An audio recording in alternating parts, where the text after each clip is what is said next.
Good evening and welcome to another Channel 8 sports presentation. Tonight from East Brunswick High School Gymnasium, it's Bears Wrestling as East Brunswick hosts Madison Central in a Greater Middlesex Conference Red Division match. Hi, I'm Jimmy Allinder and I'm being joined by Greg DeMarco. And Greg, you have the distinction of being the coach of both Madison Central and East Brunswick. Who are you rooting for tonight?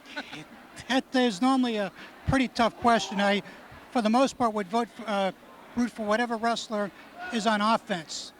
But tonight, since this is over East Brunswick cable station, I think I'll slant my remarks towards the Bears. Good move, good move. Okay, on a more serious note, though, you've seen a lot of these wrestlers. I know you've been on the wrestling scene for quite a few years. You did the Tournament of Champions, top of the East, I'm sorry. How do you look at this match tonight? This is a great scholastic event here, Jim. First of all, we have two rich wrestling traditions. East Brunswick, Madison Central, they go back some 25, 35 years. Secondly, they're both undefeated. And third, we've got a championship title here on the line tonight, the Red Division title. Okay. Comes down to this match, so it's going to be great. All right, okay. We're going to talk a lot more about the match as we go on, but I just wanted to get a couple of your opening comments. So we're going to be back in a moment with East Brunswick and Madison Central, the first bout here, 103 pounds. So we'll be back in one moment.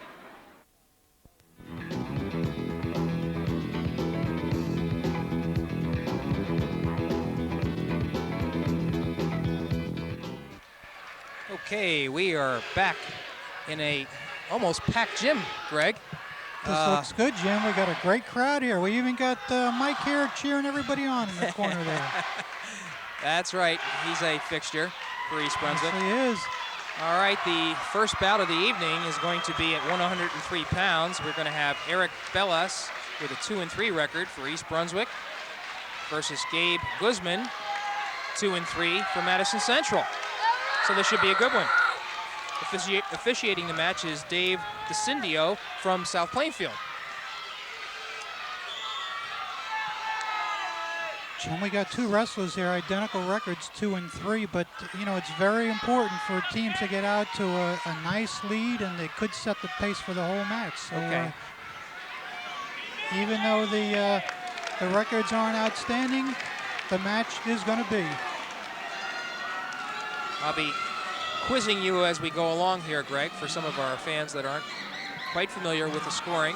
Very good. Well, what we're trying to do here, Jim, is to get control of our opponent, which East Brunswick is attempting to do. If he does, it'll be a takedown, which he just got right there. Worth how many points? 2 points. Okay. 2 points takedown. Now the Madison wrestler will attempt to escape, which he wasn't able to do, but that would have been a point if he had done that. Okay, so he goes in the down position. Mm-hmm.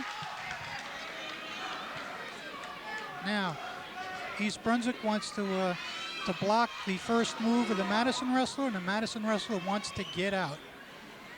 We have a caution here on East Brunswick. Bad position. Okay.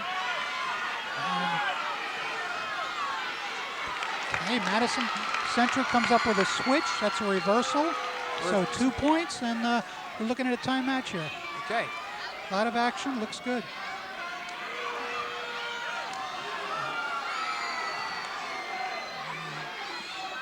Taking a look at Madison now, they like their half Nelsons, they like their side chops, and East Brunswick now is trying to gather his base up, work hand control, and trying to get out from underneath that bottom position. We have 40 seconds left in this first period. It's 2-2, 103 pounds. We're just underway here. That was nice close. moving there. That was very close. Very close. They're out of bounds though. So they get to start over again. This time East Brunswick is in the down or defensive position. Greg, these kids have been basically off for 2 weeks. And I think you can see the fire and excitement in each one. They're glad to be out there. They look hungry. It's been a rough 2 weeks for all sports, in fact. And the fact that they get to compete, they're primed. They're ready to go. I'm just looking through this lineup that we're going to see tonight. You know, this is, for an opening match, this could be rather pivotal. I don't want to speculate. Yeah, Well, it's hard to speculate. You know, we have a lot of matches, and it's difficult to say that anyone was the cause of a win or loss for the team. All right, so... a lot of great action there. You know, I think I want to mention something. On our next bout, Mark Gensler is going to be wrestling for East Brunswick. In actuality, Mark is the 103-pounder for East Brunswick, but in a move, the way he explains it, to get better competition in a higher weight, he's been wrestling at the 112-pound mark, but when it comes for the county and states, he's going to go down to 103. Could be a strategy move too. Instead of winning one bout, they have a chance of coming up with 2 wins, and there's a lot of that, Jimmy. I see. Whereby coaches will juggle their lineups to optimize the amount of points that they can secure.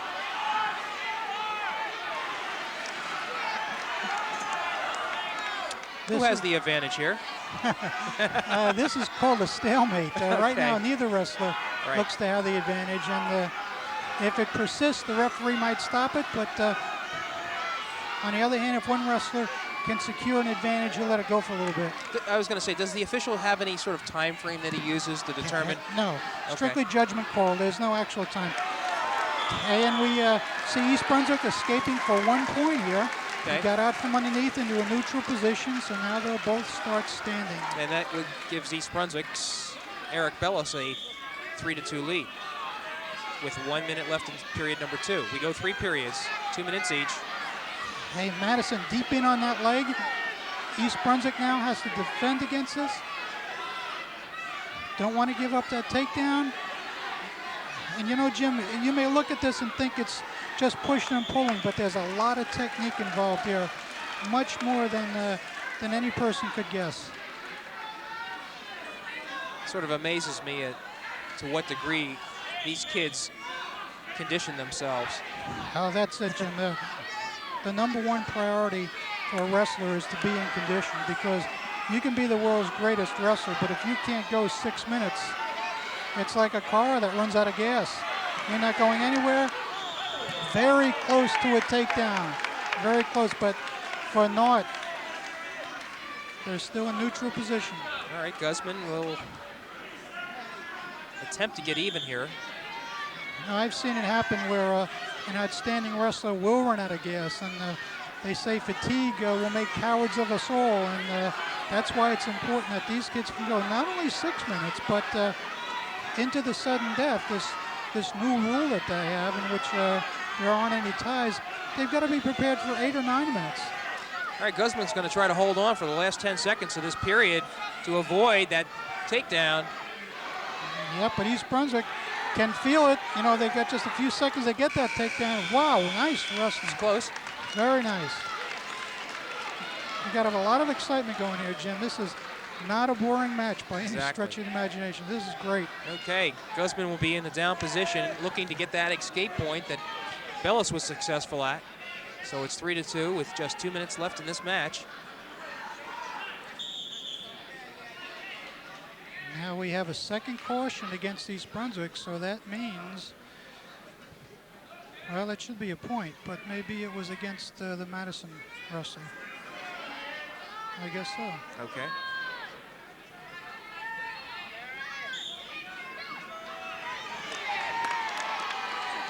So I have imagined this is going to be a struggle to see if he can get loose.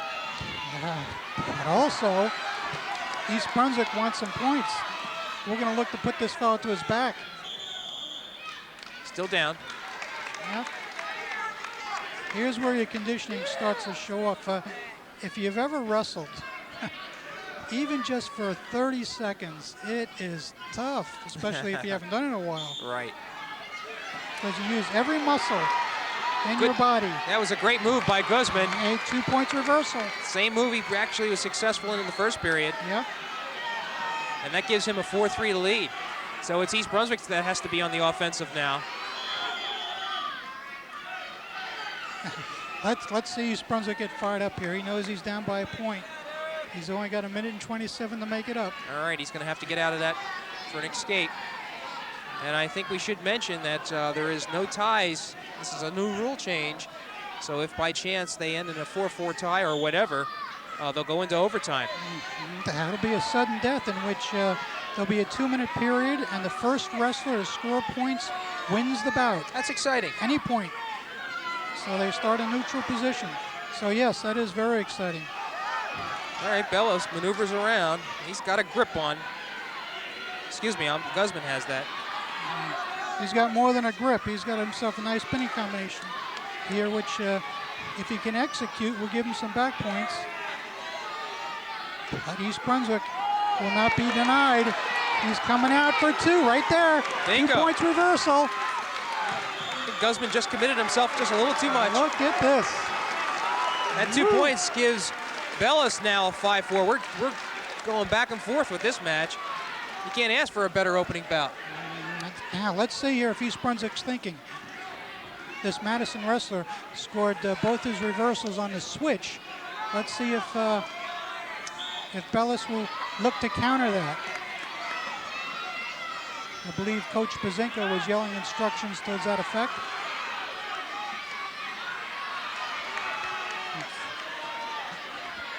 East Brunswick has to keep this boy down, but on the other hand, Madison is looking to get out, even just a point. 30 seconds. And we're going to take this down to the wire. This is high school wrestling at its finest. You see, can't see him, but Ken Scott from Madison is yelling instructions to Guzman.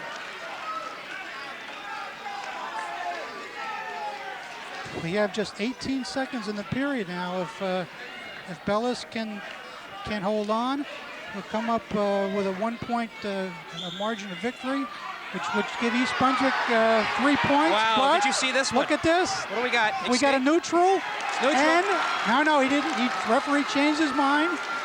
So East Brunswick still has a 1-point lead. 5 seconds. Thought he had it there for a moment. Yeah, a big win. Bellis holds on. They don't know it's over. Hey, they don't. We need a buzzer. A towel, something to throw in there with this crowd. So Right back, Eric Jim. Bellis with a 5-4 victory, and East Brunswick now gets 3 points.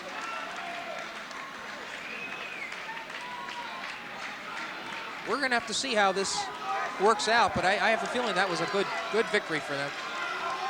They could have some, but we'll have to see how the points go. All right, we're ready to go in this next match. This is Mark Gensler, who is undefeated, 10-0, a legitimate state championship titleist. And the Madison Central wrestler is Keith Hillegas, who comes in with a 1-0 record, so he hasn't had a lot of action. This is true now. East Brunswick here is looking for some big points. Anything less than a pin would really be a victory for Madison here. Absolutely. So that puts the pressure on Mark, but he's an experienced wrestler. He knows his way around the mat, and he will not be denied. He's basically... There's a takedown. Referee says they're out of bounds. He's nailed everybody by either a technical fall or a pin. I should tell you that. He is good. Technically, he is a very, very sound wrestler. Look at the aggressiveness. Look how he's working to set up his opponent here. This is pretty to watch. Going in for a dump. He lost it. Trying to come out possibly to an arm drag. Nope. Here we go to a barrel roll. Not only does he get the takedown, but this experienced wrestlers will do. They'll go right for the pin right after that takedown. That's what he's doing. Look at this. Looking to turn him over. Yeah. Working an arm bar. He's going to try to get some back points. Now this Madison wrestler, he knows that if he doesn't get pinned, it's really a victory for him. I almost feel as though he's a sacrificial lamb here. Hey, but the nice thing, Jim, is that even sacrificial lambs can be a hero. You know, if he can avoid getting pinned, that could mean the margin of victory down the road. So I've seen that on many occasions where a kid with a bad record, he'll go out, won't get pinned, and he's a hero. Everybody loves him, and that's great. Nice thing about wrestling. Well, we have 1 minute left in this first period, and Gensler is out to a 3-0 lead. Excuse me, 2-0. He's that one takedown. He's working legs here now, which was one of his coach's fortes when Glenn Pazinko wrestled. Glenn Pazinko, the head coach. He's state runner-up many State moons runner-up ago. at 189. He's really working a nice combination here. He's putting on a clinic, but not racking up a lot of points. Exactly.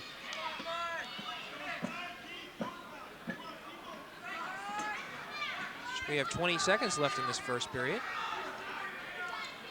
Mark Gensler, one of 2 undefeated wrestlers for East Brunswick. We'll see Sean Daly at 189.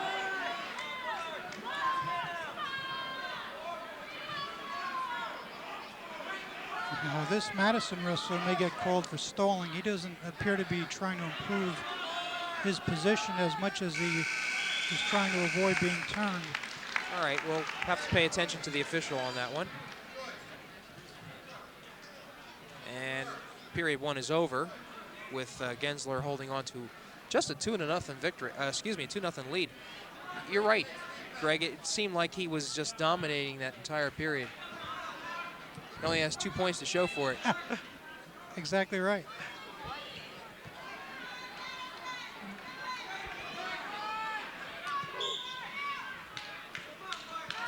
Okay, underway, period 2. Mark, this is a 112-pound match. Coming to his feet now, looking to get a reversal, working hand control. Watch that cut. Oh, that was nice. Nice escape. What should Gensler be looking for right now, Greg? Take his opponent down, and as soon as he gets him down, put him to his back and get some back points. Villagrass is Okay. sort of holding on stubbornly. Yeah, very tenacious. He's not making that big mistake, which you think an experienced wrestler might make.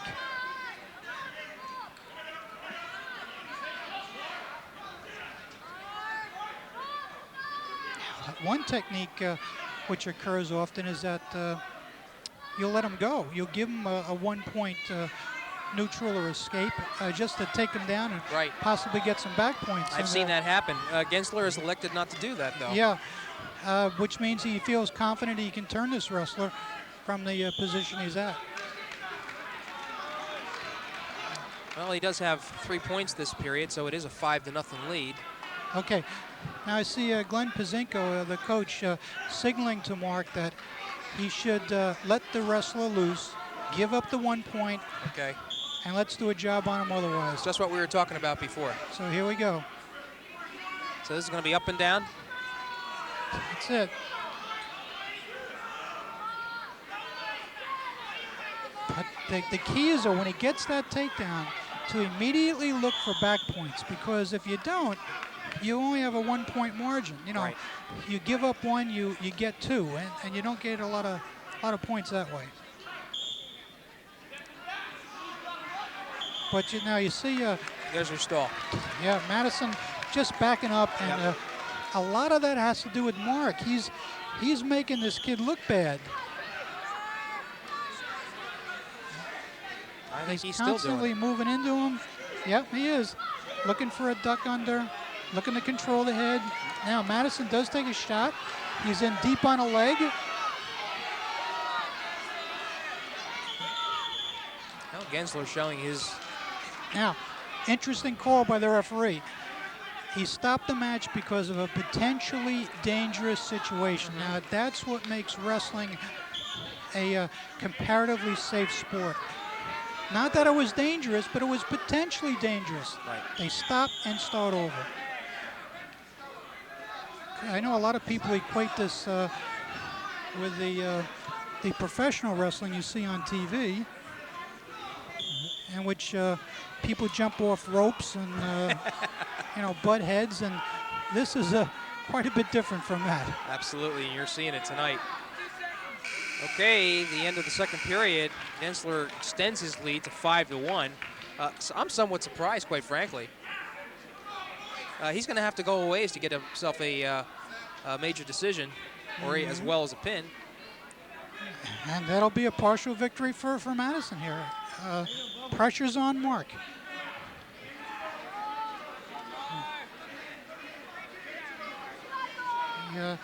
He's trying to get those legs in, trying to look for arm bars, knuckle rolls. He's trying to slip that one leg in. There he goes. He's going to stretch his opponent out. Going to arch to extend his opponent. And now here we go. He might get some back. Oh, okay, that was close. Official gave the signal that it was a neutral position. Well, the shoulders were only at 90 degrees. We got to break the plane, get him to 45 or less. Okay. We got 110 here, and you see it's a 5-1 score. This kid is just tough to score points against. Mark is a workhorse out here. He's trying everything. We don't know much about Hillegrass except that he's had one match thus far, and he won it. Okay. Oh, we just missed something there. All right, the official has his back to us, so we can't quite see the action. And Mark's got this one leg in. He's got about 28 seconds in which to rack up some points. And I think this is going to end up in a decision, Greg. A regular decision. That would be 3 points. If he only scores less than 8-point difference, it's a regular decision, and he'll get 3 team points for that. And it'll be interesting to see the reaction of each team as this match concludes. And you can get an understanding as to who got the moral victory here. So it ends at 5-1, and the Spartan team is applauding their wrestler. Nonetheless, they may think they have a moral victory. However, team-wise, the score is 6-0, and East Brunswick's got a 6-point difference, whereas if Mark had dropped down to the lower weight and they lost the other match, they'd only have a 3-point difference. So coaching-wise, it was probably a good move. Exactly. All right, we have 119 now. This is Todd Meyer for East Brunswick in the green, of course, and Joe DeMasi, who has a 3-4 record. Todd has a 7-4 record. And we will see how the strategy unwinds in this match. East Brunswick is leading after 2 bouts, 6-0. And we see Madison working a nice counter here. Comes up with the 2 points for the takedown. He's working an armbar at this point, and Madison looks to be in control of this bout. Is he bringing him over? He's bringing him over. With those back points. Yes, and he might get more than back points. Boy, this could be a big, This is a very precarious right position for East Brunswick to be in. All right, potentially dangerous? I believe so. Well, Meyer expended a lot of energy on that. And we have a technical violation. The Madison wrestler grabbed the clothing, which is illegal. That's why the referee stopped that match. All right, the bout stands at 5-1 for DeMasi. We have an injury timeout. Meyer seems to have injured the right knee. Greg, explain how the injury clock works. For the most part, a wrestler is given a certain amount of injury time. And in this case, the East Brunswick wrestler appears to be, I think, has a cramp in his calf. Okay. But they keep track of this. I believe they get a total of 2 minutes. Okay. And once you go beyond that 2 minutes, you better get back out on that mat. All right. And if you don't, you default? If you don't, you default, and that's as good as getting pinned. Okay. Which is You'll worth lose, 16 points. 16 points, right. Okay. All right. Looks like Meyer is recuperated, and he's in the down position naturally. There's a 1:10 left in this first period, and Joe DeMasi has a 5-1 lead, and he'll look to extend that now.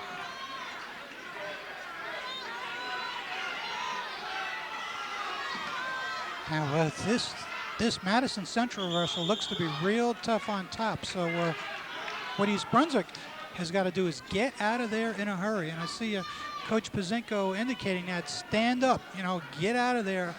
Get those shoulders as far away from the mat as possible. So let's see if he does try to execute a stand-up here. Greg, you make a good point about... There we go. He stood up, and now he went into a switch. Okay. Okay, but lost it. And worse yet, Madison has got an arm bar, a very good pinning combination. And what was my good point? I make so few of those. I was thinking about how DeMarco looks rather strong, and he has, even though he has a 3-4 record, that one of the benefits of having a strong program like Madison Central is that...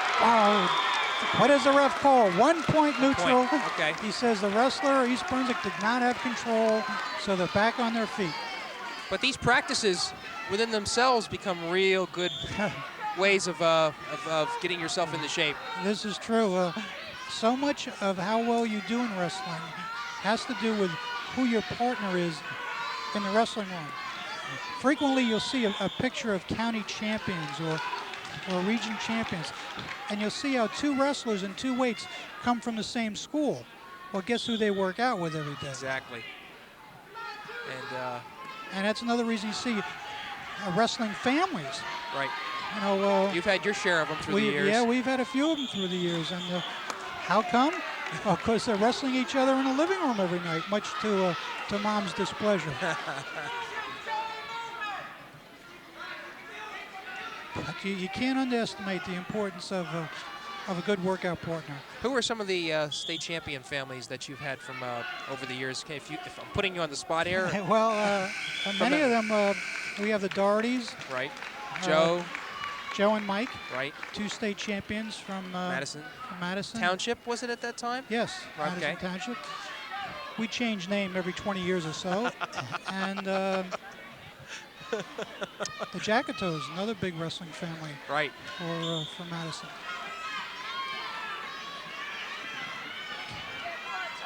Okay, we're underway here in second period. It's a 5-2 margin for DeMarco. East Brunswick's got some points to make up here now. Right, and I guess Meyer sort of exposes himself when he goes after those. Oh, now look, now that was interesting. East Brunswick gave up another point. No, I think makes it 6-2. He feels he has an advantage? Well, the problem is he didn't take the guy down the first time. Right. And in fact, he just lost a takedown here. That's a big turnaround there. That makes it 8-2 now. That's tough. Now he's got to make up even more points. Strategy is good, but only when it works.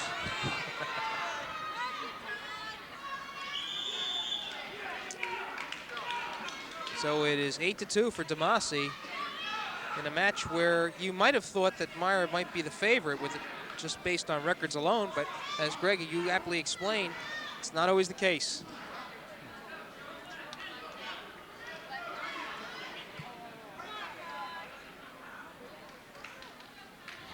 All right, bit of a loss of caution, I guess. Yeah, that's a caution. His back foot was too far in.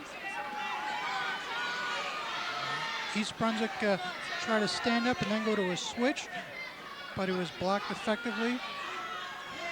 You know, Greg, I have a lot of admiration for these wrestling officials. They have a lot more responsibility on their shoulders. I mean, literally, the outcome of a match is dependent on what they see. Yes. And I just, you know, I compare that to some other officials. Not to downgrade that, but I mean, it seems like in the wrestling, the official really has to be on top of things. Well, the problem is it's so apparent. There's only one official out there. There's only one guy making the calls. So if it's a good call, they love him. But if it's questionable, well, they let you know about it. All right, DeMarco lost his headgear, I believe. But so frequently, you know, in basketball or football, there's a series of referees and officials, even in baseball. But here, you don't have to look too far to see that striped shirt and what he's doing. Boy, don't let it be said that wrestling is not alive and well in East Brunswick, or Old Bridge for that matter. Yes, both areas. Here, once again, we have a potentially dangerous situation, and ref says, all right, guys, we're not going to take any chances. Let's start over. All right, 36 seconds left in the second period. This match has slowed down a little bit. I might add too, Jim, this is one of the few sports which is wrestled on a 2-inch foam mat, which is another reason the injuries in wrestling are greatly reduced. Important point. I think another issue is the rules. Most of the rules are designed to protect the wrestlers. Okay, and he didn't break away, East Brunswick, so therefore no points. No points. Back down again. You can't grab 3 fingers of a wrestler. You got to grab 4 or more. You can't bend the arm more than 90 degrees. So we have a bunch of rules which are designed to protect the wrestlers. Well, I know that you, at every opportunity, you like to promote this sport. Is that what I'm doing here? I think you've seen some great things down the year. Well, you have another program that I'd like you to talk about at some juncture. That's the Old Bridge Wrestling Festival during the summertime, which has become one of the best and biggest not invitational. Anybody can join. It'd probably take you an hour to talk about it, Greg, but why don't you give us some That was a big surprise, sense. Jim. This is our 20th year, and it started out as a one-day, one-tournament event. But each year, we improved it, made things better, and now in our 20th year, we expect close to 1,500 wrestlers this year from 12 or more states. In fact, we're starting to get some foreign wrestlers coming to this. Isn't that interesting? It's 12 tournaments now from the one originally, and it's 2 camps. Yeah, it's grown, and we hold it at the ice skating arena, Old Bridge, where we run it on 8 mats simultaneously. So it is great. And it's open to anybody, obviously. Open to anybody. We have a Masters division. Right. We've had people 65 years old compete. We've got an elementary school division with kids 6 years old. Right. So it covers the whole gambit, and it's a lot of fun. It really is. And if an East Brunswick resident would be interested in getting some more information about this tournament, how do they do that? Contact the Old Bridge Recreation Department, Okay. 679-2000. But wait a week, because I got to make the form up yet. Okay. All right, we're down to 1:38, and I think DeMarco is rather content to. He's very much in control of this Yes. match, Jim, and East Brunswick is struggling to score any points here. 8-2 is the score, and unless something happens here dramatically, East Brunswick's going to find itself giving up 3 points that maybe it did not intend. I asked Coach Pazinko, I said, you know, what do you think's going to happen tonight? He says, I don't know. I don't make any predictions. And it sounded very much like me when I coached. That's right.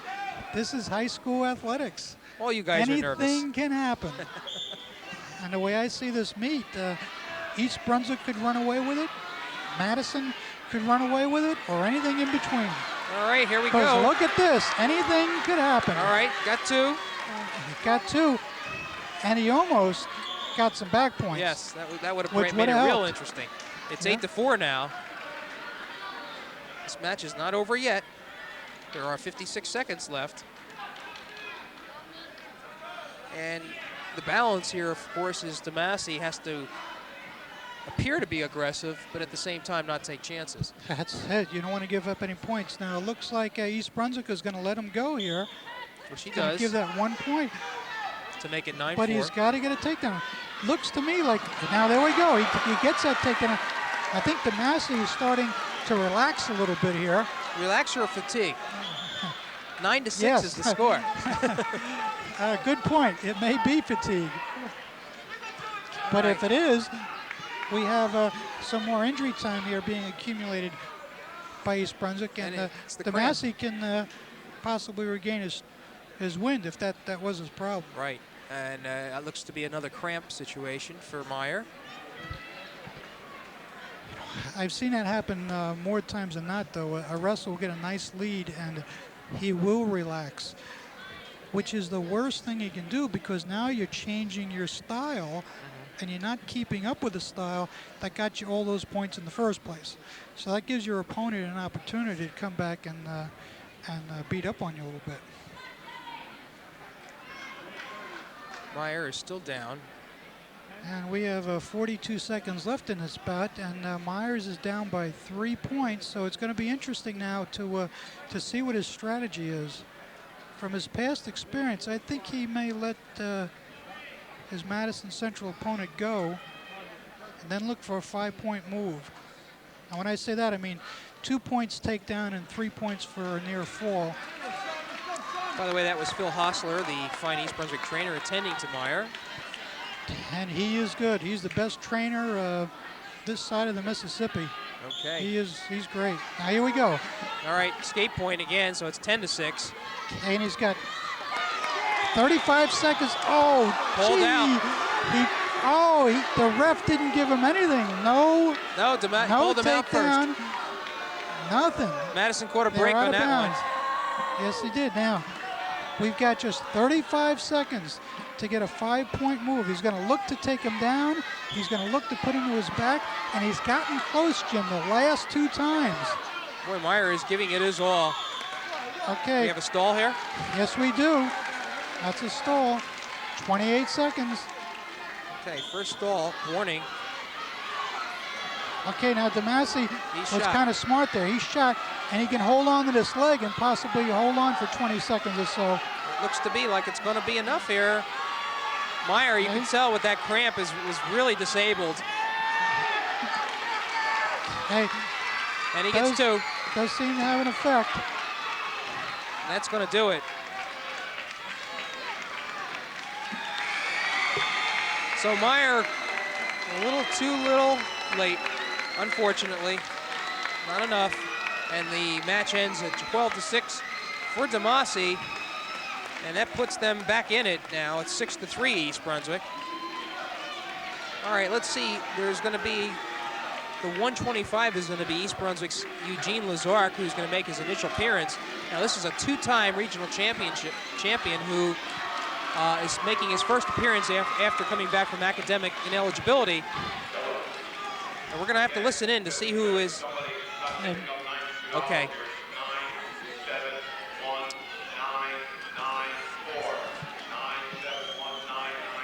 All right, Kenny Scott from Madison Central, the coach, elects to put Mike Johns on the mat. Mike coming in with a 5-3 record. Lazark, though, 2-time regional champ. He's one of the best on the team. And we'll see if... And you talk about wrestlers being hungry after a 2-week layoff. Eugene is 100 times more hungry after a 2-month layoff. Absolutely. Can such hungriness and aggressiveness work against a wrestler sometimes? Yes, I've seen that happen. But Eugene's experience, he knows his way around the mat. That's not likely to happen. But on occasion it does. You'll overshoot. You won't stick with a move. You'll be too eager to score points. And yeah, that could be a hindrance. Looks like John's holding on for dear life on that leg. But And Eugene knows a couple counters or 2 to this, so he's liable to lose an arm on this, but they're out of bounds, so they get to start over. rather spirited beginning to this match. No score. This is the 125-pound bout. Hey, nice takedown there. Brought him right over. That was nice. And that's a 2-0 lead. Now let's see what Eugene elects to do here. Is he going to work to turn him or possibly cut him loose? Cut him loose. You figured that one out.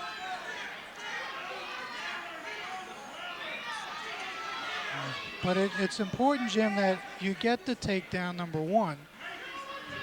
But number two, you look immediately to put your opponent to his back. You don't give him a chance to get a good base. And that's what we got here. He got the 2 points takedown. He's working to put his opponent to his back. He had a nice pinning combination, but Madison fought him off. That was quick. That was Very really quick. So the score becomes 4-1. So will Lazark get up?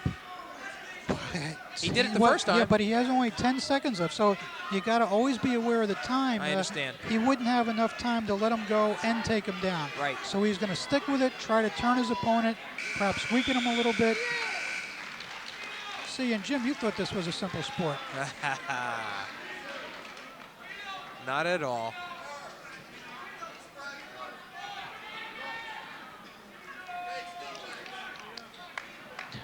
Eugene takes down. That's part of his confidence that, hey, I'm only going to be down for a little while. You're not going to be able to score any points because I'm not going to be there. But take a look at this. Madison, oh, look at that. That was, how do they get much quicker than that? Did you blink, Jim? I missed it. Hey, 1 point escape. All right. 5-1. That was amazing. That was some bad technique. Eugene's taking his shot from way too far out, but because of his quickness, he really compensated for it, got the takedown anyway. All right, here's and once again, this is a problem working right here. hard here to turn his opponent, which he's doing. Yeah. You see the referee counting. He's in trouble. He's back in trouble. points. And Eugene's got a lot of time here. Minute 22 left in the second period, and you can tell that Johns is in deep trouble here. All right, his neck is being stretched too.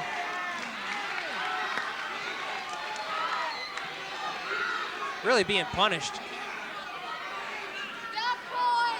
All right, now this Madison wrestler has forward up, but Eugene comes up with 3 back points. And all of a sudden, it's 10-1. You get the feeling that Lazark really wants to put this guy away. Yes, yes, and he's working to do that, but he may cut him loose here. He's got some time.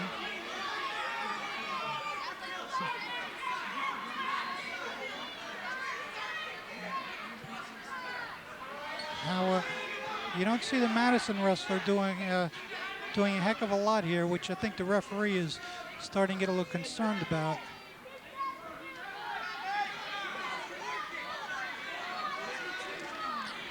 Now, the thing that Eugene might be looking for, too, is to get what's known as a technical fall.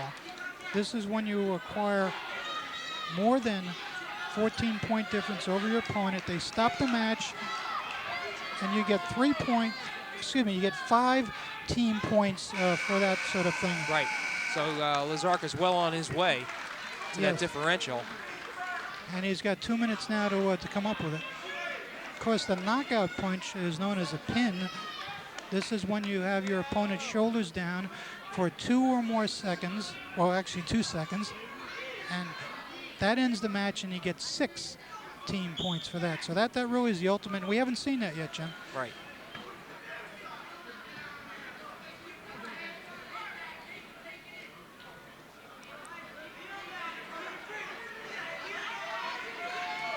Now Lazark looking to pump over. Oh, goes into a nice Turk.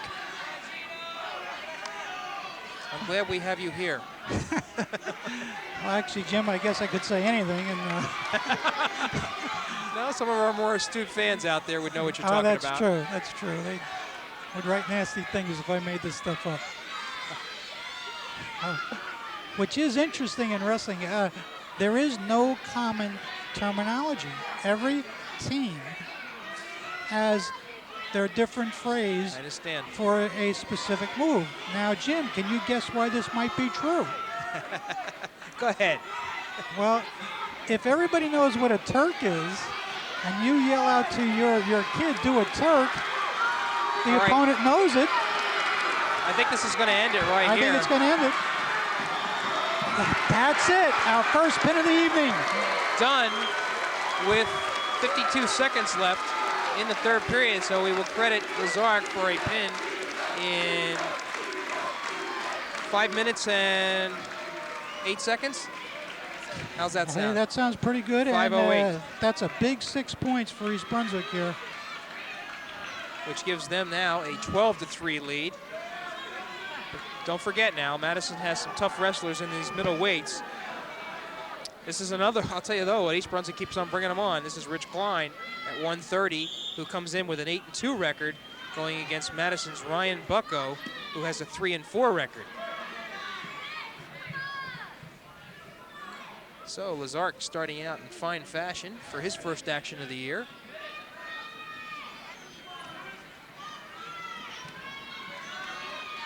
This is the time for the Bears to rack up some points to get a good cushion.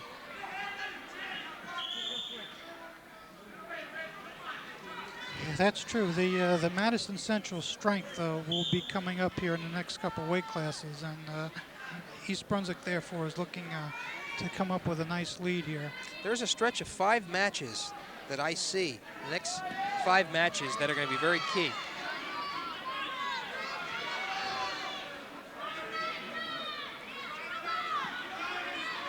All right, no score so far.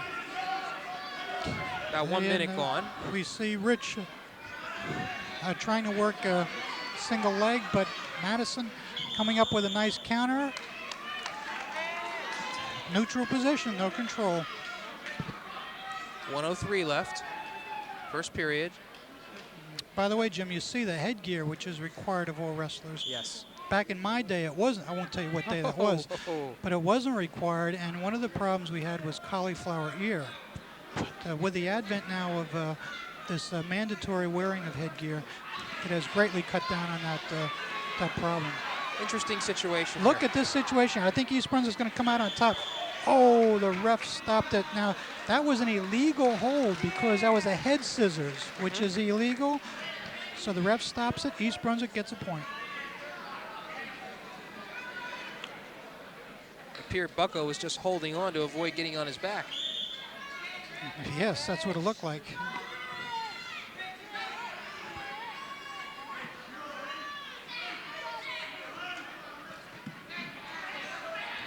East Brunswick looks the more aggressor in this bout here so far.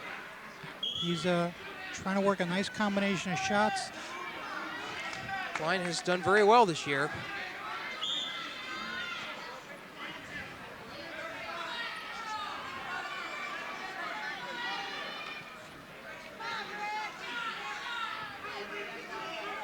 It seems like each wrestler is still in a feeling out stage. Neither wants to commit, but you did mention that that Klein is the more aggressive. And the referee seems to think so too. He just gave a stalling call to Madison, saying, "Let's go."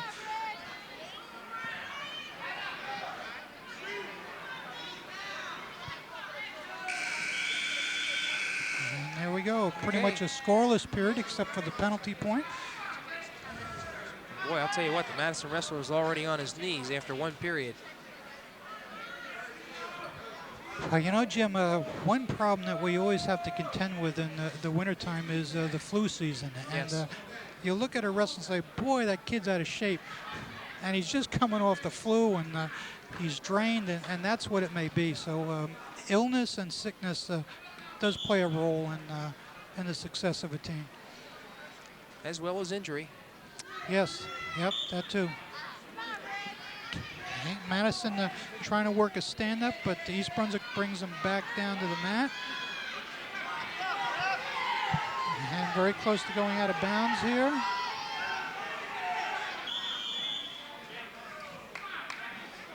And there they go, they're out, so we get a fresh start. Number of stoppages in this match. If you've just joined us, East Brunswick is out to a 12-3 lead. They have taken three of the first 4 matches, with Eric Bellis winning 5-4 over Gabe Guzman at 103. Mark Gensler 5-1 at 112 over Keith Hillegrass. Madison came back to win 12-6. Joe DeMasi besting Todd Meyer at 119, and then we saw our first pin of the evening as Eugene Lazark nailed Mike Johnson 508 at 125, and that's where we stand.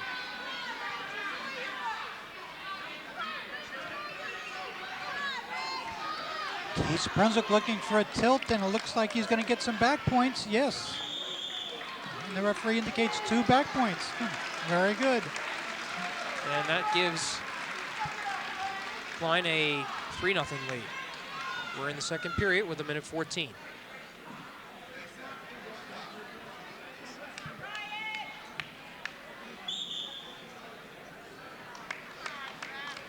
Now this is the second caution for Madison. Yep. Okay. And Madison looking for a reversal here, getting very close. And what's going to happen here, Jim? Looks like they're deadlocked right now. I think they both have a leg. So what's going to happen?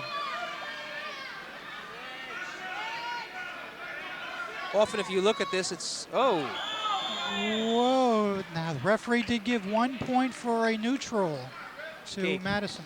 so Right. that, yes. So it's 3-1. 47 seconds left in the second period.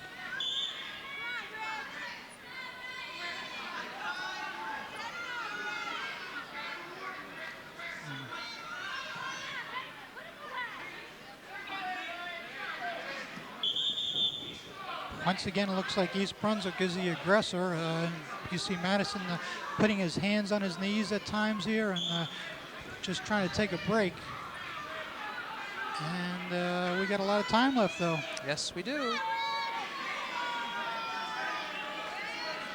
Klein. He's got a grip on that leg. What he's got to do is get through behind, which he almost did. He goes for the trip. Madison counters with a whizzer.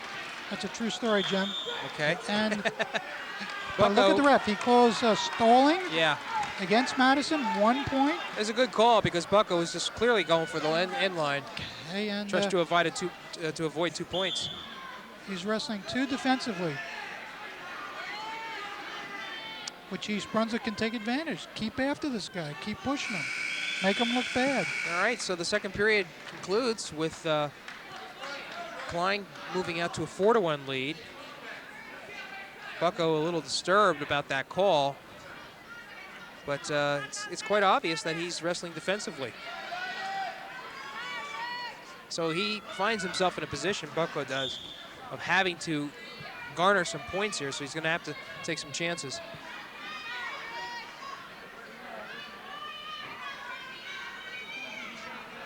You know, Jim, when a wrestler walks out on that mat, most of the times you think that he has only to beat his opponent. But the truth of the matter is he has to beat 3 opponents in order to be successful. Now, one is his opponent. Who might the second one be, Jim? You're quizzing me, huh? I am, yes. I was going to say the official. How about the Yeah, clock? no, you are right. He has to beat the official. Okay. Absolutely, because let's face it, they're human. Sometimes they'll make a bad call. Right. But you just got to be so much better that you can overcome that. All right. What's the third one? The How clock? how about the clock? I like that. That's we'll make that 2.5 though. I wouldn't count that as a full one. I think I'd go with your opponent's coach. Very interesting. He may have scouted you, and you know, they know how to beat your style, and they come up with some different technique to do that. So when you walk out on that mat, you got to beat 3, or in your case 3.5, and fall short on any of those, and you could end up being a loser that day.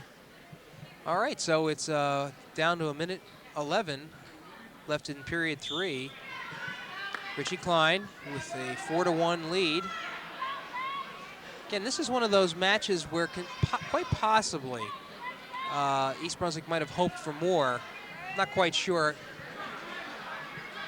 how these two guys matched up. Right now, there's not a lot going on here. But in this sport, it's like lightning. I mean, in an instant, you could be, you could have your opponent on his back and gather that 6 points near 4. I think we're going to see something happen here real soon if they stay in bounds, which Madison probably wisely made sure didn't happen. All right, so you saw something between these two wrestlers that indicated that that Klein was about ready to take him down? Some action was pending, yes, Jim. Okay.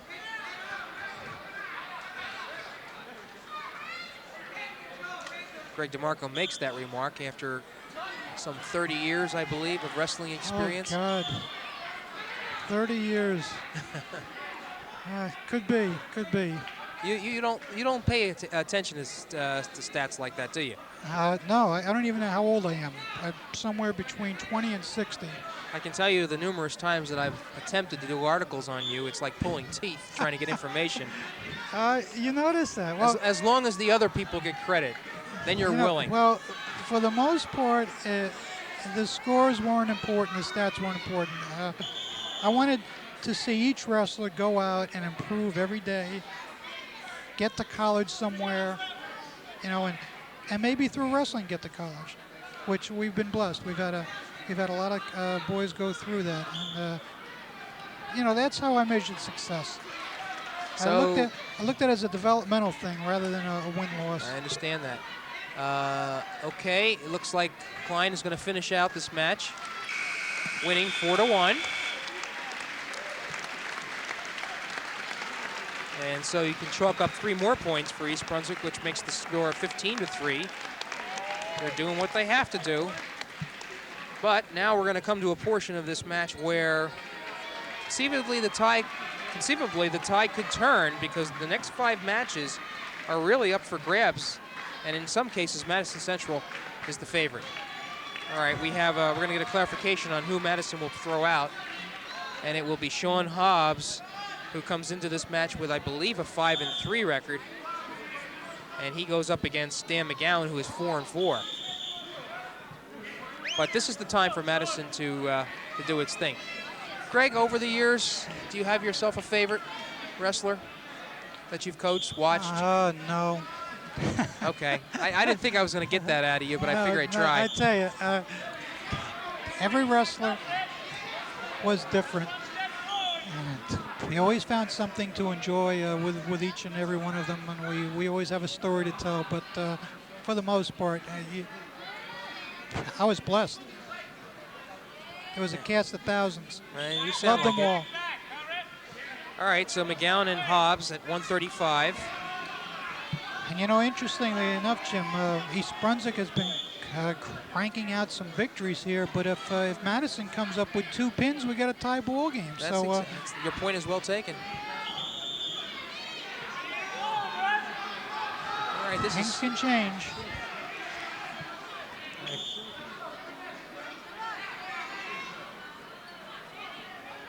Now, I think what's going on here is Madison was the aggressor. He started backing up a bit, and this gave East Brunswick an opening, but unfortunately they went out of bounds very close to a takedown. Right, Hobbs really was quick to get out because he knew he was in trouble.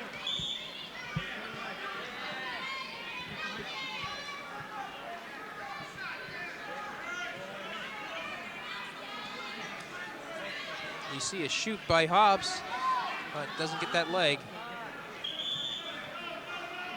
That's a shot, Jim. Okay. As opposed to a shoot. We have to be wrestling correct here. Yes, wrestling correct. That's why you're here. That's why I'm here. Okay. So no points scored in this match. We have 46 seconds left in the first period between Dan McGowan and Sean Hobbs. We've seen a lot of action, Jim, on the edge of the mat. Right. And this is something that the wrestlers have to learn, where if you're going to take a good shot, do it in the middle.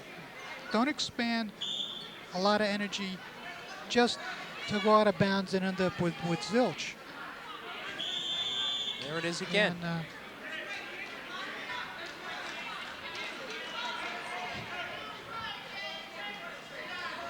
we've had a number of times here where the East Brunswick wrestler is on top, but unfortunately it's out of bounds.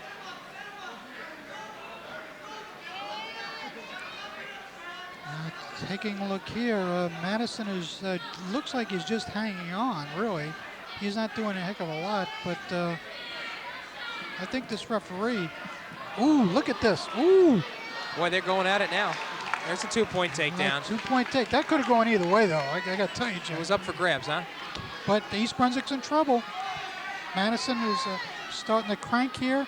And there's the end of the period. So he gets his 2 for that first period. And Hobbs takes a 2-0 lead over Dan McGowan.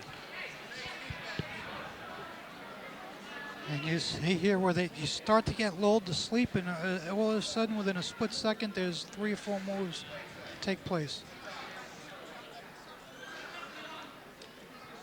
Here's another interesting strategy. In referee's position, you can line up in one of 3 ways. You can line up on the left side, which is what most wrestlers do, or you can line up on the right side.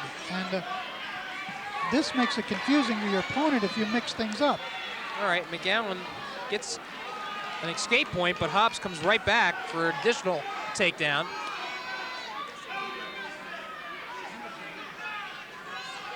I saw Kenny Scott come bounding out on the mat.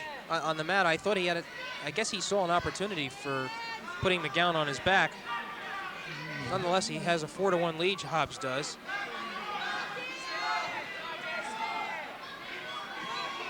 It's 1 minute and 15 seconds left in the second period. Here's a case where the East Brunswick wrestler, Dan, may want to get towards the edge of the mat because these legs that his opponent has really tying him up. But now we can't see too good here. He might be able to get out of this. And he's got 1 point. Let's see if he can get 2. And yes! Oh, I like that. Right at the edge. At the edge. Wonderful. And that extra effort ties this match up for McGowan. And the crowd appreciates it. He got a 1 point escape, came right back with a 2 point takedown. It is so important not to relax in this sport. The minute you do, your opponent's all over you. Wow. Look at that switch. Hobbs really pulled 1 one second, there. yeah. And he goes now out to a 6-4 lead. He regains it. McGowan looking for the escape. Looks like Madison has been doing a number of switches throughout the evening here. They are. And when these teams meet again in the counties and in the districts, it might bode well for East Brunswick to work on those counters. All right, Hobbs is going to try to hold on. No. And East Brunswick gets a double. comes up with his own switch here. This is Switch City. So it's tied again. And Madison looking for another one. Hobbs took a peek at the clock. He realizes how much time he has. Switch and a switch again. Have you seen so many in a match before? 8-6. Hobbs over McGowan. And that is going to do it for the second period. So based on the first 2 periods, this match is very much in doubt. Yes, now this is where conditioning pays off, though. And, you know, many of these wrestlers, you would think they're out for cross-country. You see them running the roads in blizzards and rainy weather. And this is why, right now, third period. Here's another switch, but East Brunswick's attempting to step over, but doesn't make it. And Hobbs takes advantage of that and nails 2 more points. So he extends his lead over Dan McGowan to 10-6. And from what we've seen, this match is not over because Hobbs could just as well relax and McGowan would be right on top of the situation. Greg, you talked about running the roads and the conditioning in the third period. What are some of the other conditioning exercises, if you will? One of the wrestlers' favorites is something called spinning. This is where your opponent gets in referee's position and you spin around him using your chest, kind of like there's a spike going through your chest and his back. This builds up not only conditioning, but also balance, which is very important. Sounds like torture to me. Yes, yes, and most wrestlers are not fond of it. Right. But it works. Okay. We do a lot of sprints as well. We do a lot of long distance running. All primed to not only build up the muscle groups, but also the cardiovascular condition of the wrestler. Hey, that's the main thing right there, yeah. Hey, got an interesting situation here, Jim. Either wrestler can score some big points here. And I think it's going to be East Brunswick who's going to come up with something. Well, Hobbs jumped on him. He spun behind, by the way. That's part of that drill I understand. that we just talked about. Okay, that's a good example of that. Well, we're down to 30 seconds now, and it is still 10-6. Both wrestlers have expended a lot of energy in this match. And I had mentioned that this was the beginning of a string of matches that were going to be pivotal for the Spartans. 1 point, illegal hold there against Madison. That's the second time. Took that arm too far. So the score is 10-7. Second time that Hobbs has been called for an illegal, if I remember correctly. Yeah, we got 16 seconds now. Let's see what the strategy on the wrestler is going to be here. East Brunswick tries a stand up, and he was slammed down to the mat. Well, which is interesting now. The referee didn't think that was done in malice, so there's no illegal hold. would it be fair to say that indicated. McGowan's momentum of trying to get up contributed to that slam?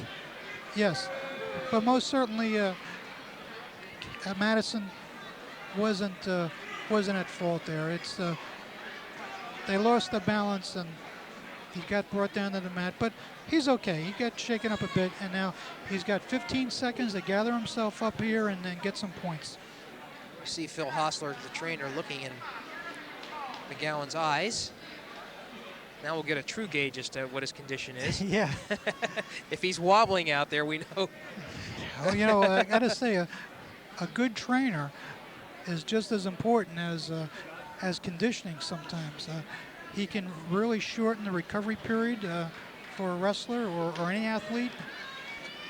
I can't say enough about how important it is for a school to get a qualified, certified trainer and to support that individual as much as possible. Some of them are hard to come by. Oh, yes. Yes, they are. Yeah. And if you got a good one, you got to do all you can to keep them. Right. Okay, it seems that McGowan has recovered sufficiently to continue this match. He's going to have to do something quick, though. There's only 15 seconds left to go in the third and final period of this 135-pound match. Sean Hobbs holding on to a 10-7 lead. And I'm sure Hobbs enjoyed that respite.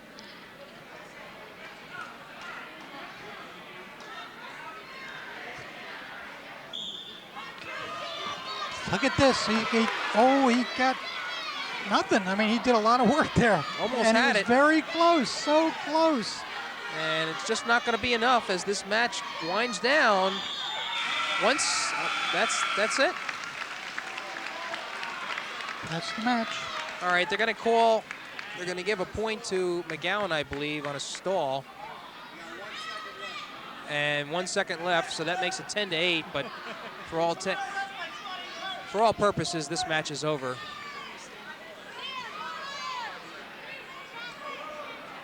You got to do it.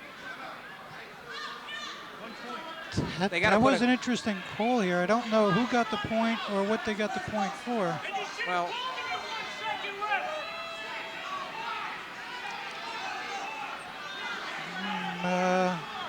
not quite sure what happened there, Jim. well, the official said that there was 1 second left on it, and that's it. All right, so Hobbs comes through with a 10-8 victory and gets Madison 3 badly needed points to bring the margin down to 15-6. And again, we have another interesting bout coming out at 140 pounds as Madison will throw out Steve Spadafino with a record of 4-4 versus Ivan Pinzon, who has a 5-4 record. Spadafino should be a name familiar to East Brunswick people. Steve's father, Mike, is I believe, a chiropractor, and also is a consultant for the East Brunswick football team. Played for East Brunswick some years ago. How about that? Who's he rooting for? That is a good question. I have a feeling his allegiance goes to his son. I think so. Okay.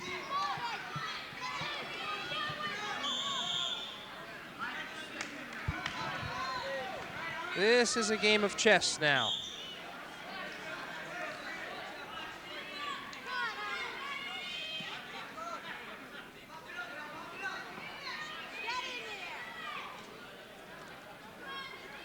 We have both wrestlers looking for an opening. Madison getting a nice takedown. Gets the Very takedown, nice.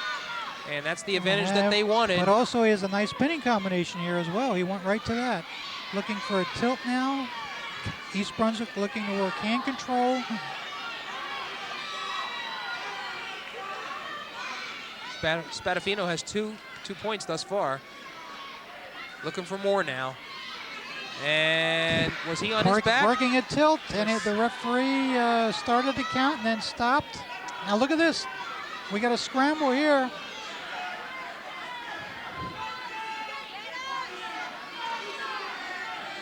This could turn at any moment.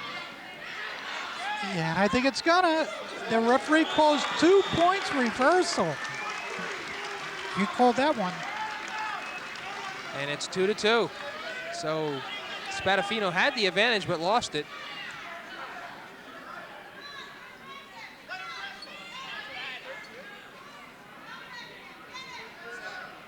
And Spadafino will be in the down position. We have 37 seconds left to go in the first period. Clock says period 3, but we're just underway here in this 140-pound match, which looms very important.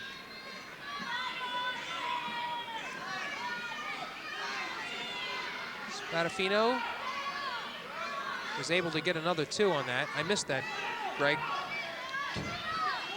Well, you got to be watching every moment. At this point, though, the Madison wrestler is he's definitely got the advantage here. And he'll hold it as the period does end, with Spadafino up 4-2.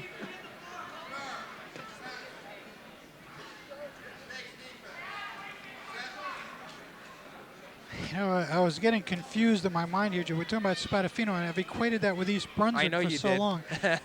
And, you know, I used to coach, well, as you mentioned, at Madison Central, and the colors were blue and white. Right. And then I went to Middlesex County College, and the colors were blue and white. So for a decade or more, I always cheered for the team that was blue and white.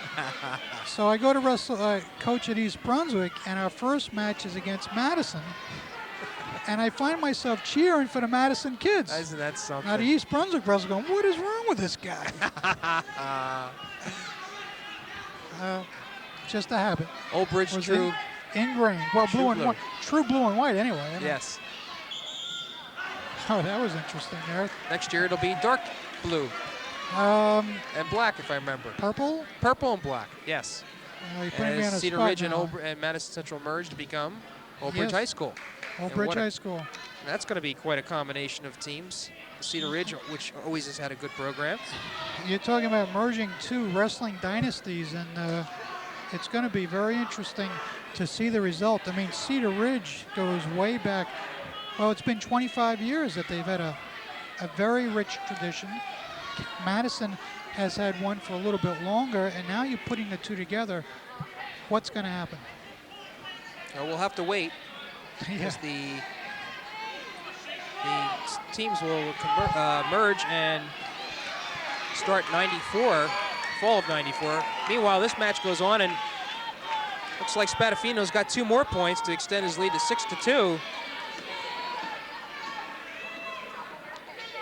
And I'll tell you what, Greg, if Spadafino is able to hold on and win this match, we got ourselves an interesting overall team match going. Yes, we do. It could go down to the wire. And, by the way, Jim, if the meet is tied at the end, do the coaches wrestle sudden death? How does that work? That's a good question. No, I actually explored that. Matches can end tied. It's just that bouts cannot. Okay, very good. I wasn't sure. All right, 11 seconds left in the second period, and it looks like... Oh, look at... Oh, ooh. Almost, huh? Almost, yeah. A lot of almost tonight.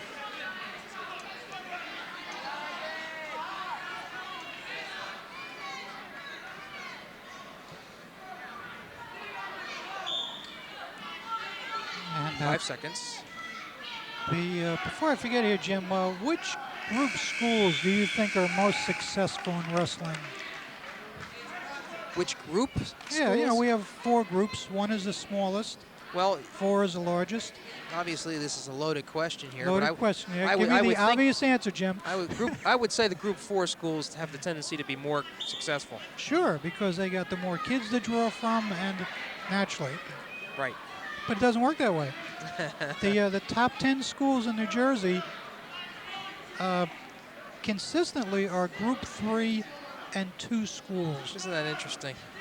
And I can't explain why. So when they talk about this merger of Madison and Cedar Ridge, maybe building a super dynasty, it may not happen. Well, the fact remains that only one wrestler in one weight class can go out on that mat. That is true. But I know when I coached at East Brunswick, there was a little team from Frenchtown that was quite good. Yeah, it goes by the name of Del Val. And every time we wrestled them, they gave us a lesson in how to wrestle. And I'm going, how's this possible? It's a little school. But boy, they did. When you talk about Western Jersey, you're talking about a different world out there in Hunterdon County and Warren County. Yes. That is a wrestling hotbed. Yes, it is. Hunterdon Central, Voorhees, Del Val, we mentioned. North Phillipsburg, yep. ranked #1 in the state right now. Correct. Interestingly enough, with an 8-4 record and all those 4 losses coming to Pennsylvania schools. What is this combination this here? Is a cradle here. He had East Brunswick was in trouble, but he got out of it. But then Madison comes back with another pinning combination, and we could see more trouble here in the near future. So the lead for Spadafino is now 8-2. Doing a great job here, I have to say. Spadafino comes in with just a 4-4 record. Yeah, but if East Brunswick can get that head of that Madison wrestler, we're going to have a whole new ball game here. He's just got to get that and pull that head in. Oh, just doesn't have enough time, Greg. 12 seconds, we got time. Okay, never say die.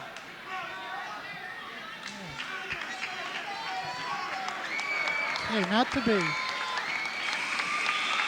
And Steve Spadafino comes up with an 8-2 victory over Ivan Pinzon at 140 pounds. And so the Spartans now close the margin to 15-9.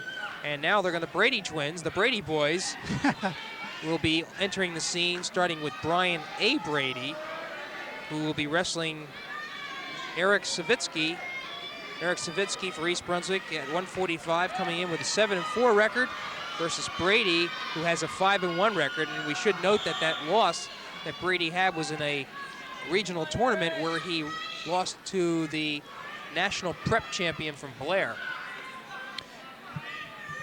So we got an interesting situation here. They're known as the Brady Bunch, I would guess, right, Jim? Probably. These two. But they are the heart of Madison's lineup. Interestingly, not related. Hey, that's correct. Not related at all. So Savitsky's going to do all he can. This is where Madison hopes to rack up some big points, looking for possibly 2 pins to get them into the lead. Right now they trail 15-9, but you get 2 pins and they'll be right up there. So right, they're in a position where they need to get themselves a cushion. Okay, so thus far it looks like Savitsky has an advantage here, possibly. Savitsky's looking good here. He's working some nice technique. He hasn't scored any points yet, but he's out. He's going after this first of the Bradys.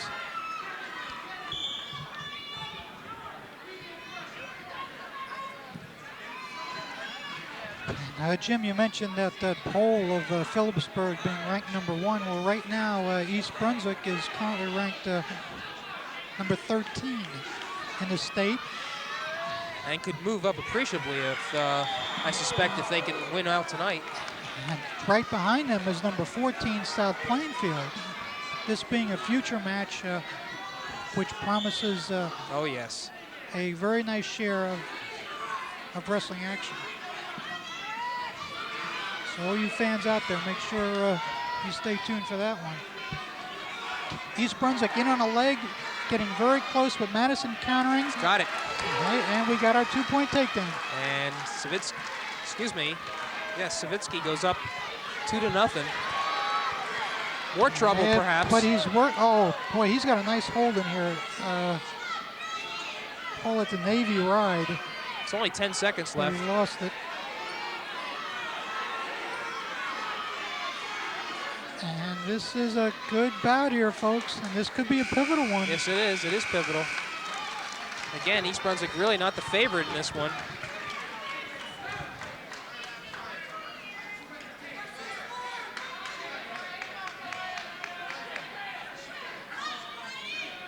Different built by each wrestler.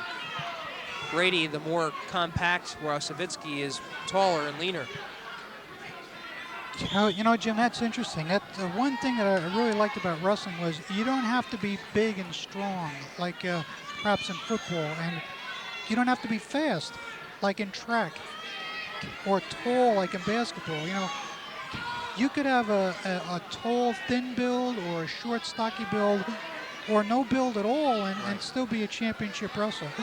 In fact, I've seen handicapped wrestlers become state champions. That's interesting.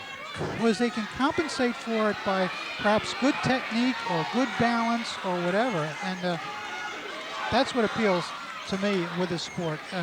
You can weigh 100 pounds or 200 pounds and be a champ. All right, Brady got an escape, but more interestingly, he went to that move real quick. That's a wrong score. It's 2-1. Yes, that's right. And East Brunswick now looking to defend here.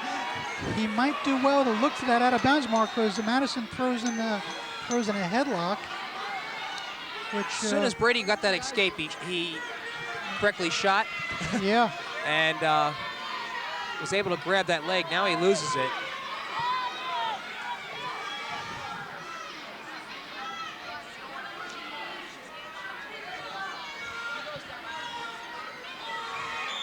Oh, look, once again out of bounds here, but we're in a neutral position, and let's see. All right, we'll look at the clock, and they're gonna have to correct the score here, I think. Yeah, but nobody knows it.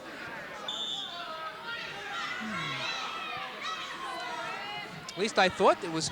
Excuse me, Brady. That unless Brady I was busy, Jim, watching Coach Pazinko jump up and down and yell instructions. I think we should keep a camera at all times on the coaches. If we had more than one, we could do that. I think both, I think both Scott and Glenn Pazinko here are really would make for fine family entertainment. Neutral so far. Brady still had that leg. Yeah, we're 5 seconds left in the second period, and if that score is correct, 3-0, then Mr. Brady could find himself in trouble.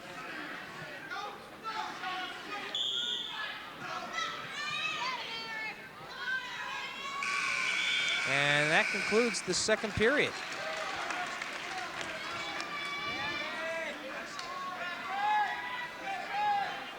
So we were wrong, and the clock was right. It was Brady that was in the up position, and yeah, but going into the third period now, we have our conditioning starting to work here, and it looks to me like East Brunswick is in a little bit better shape. They're starting to work. Sorry. What did they call? Potentially dangerous. Okay. I had my doubts. But then again, I don't have the striped shirt on. Caution now. That's a caution against East Brunswick. Well, this dual meet has had everything so far. East Brunswick, I don't want to say clinging to a 15-9 lead, but they have lost the last two bouts, and they desperately need this one to maintain that advantage. They seem to be in relatively good shape now, with Brady in the down position. He was trying to turn it. Looking for that switch again, but East Brunswick comes back with an arm bar, loses it, and gonna probably try to work for a tilt. Madison looking for the switch. Still has that arm. That's what's preventing Brady from turning. That's it. Rigging that deep tight waist here, coming underneath for a knuckle roll. Let's see if he can change. No. Under a minute. Lost that. Third period. Looks like Brady is going to ask for injury time.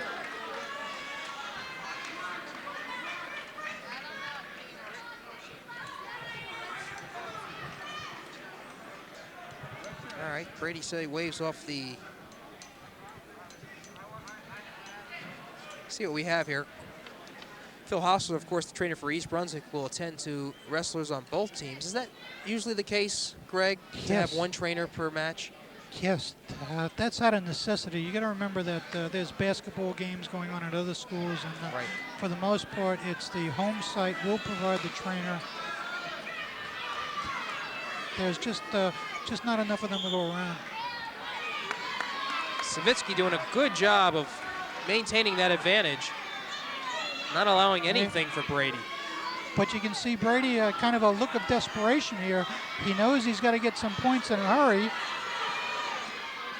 And he's working real hard to do it, but every time he attempts it, East Brunswick blocks it.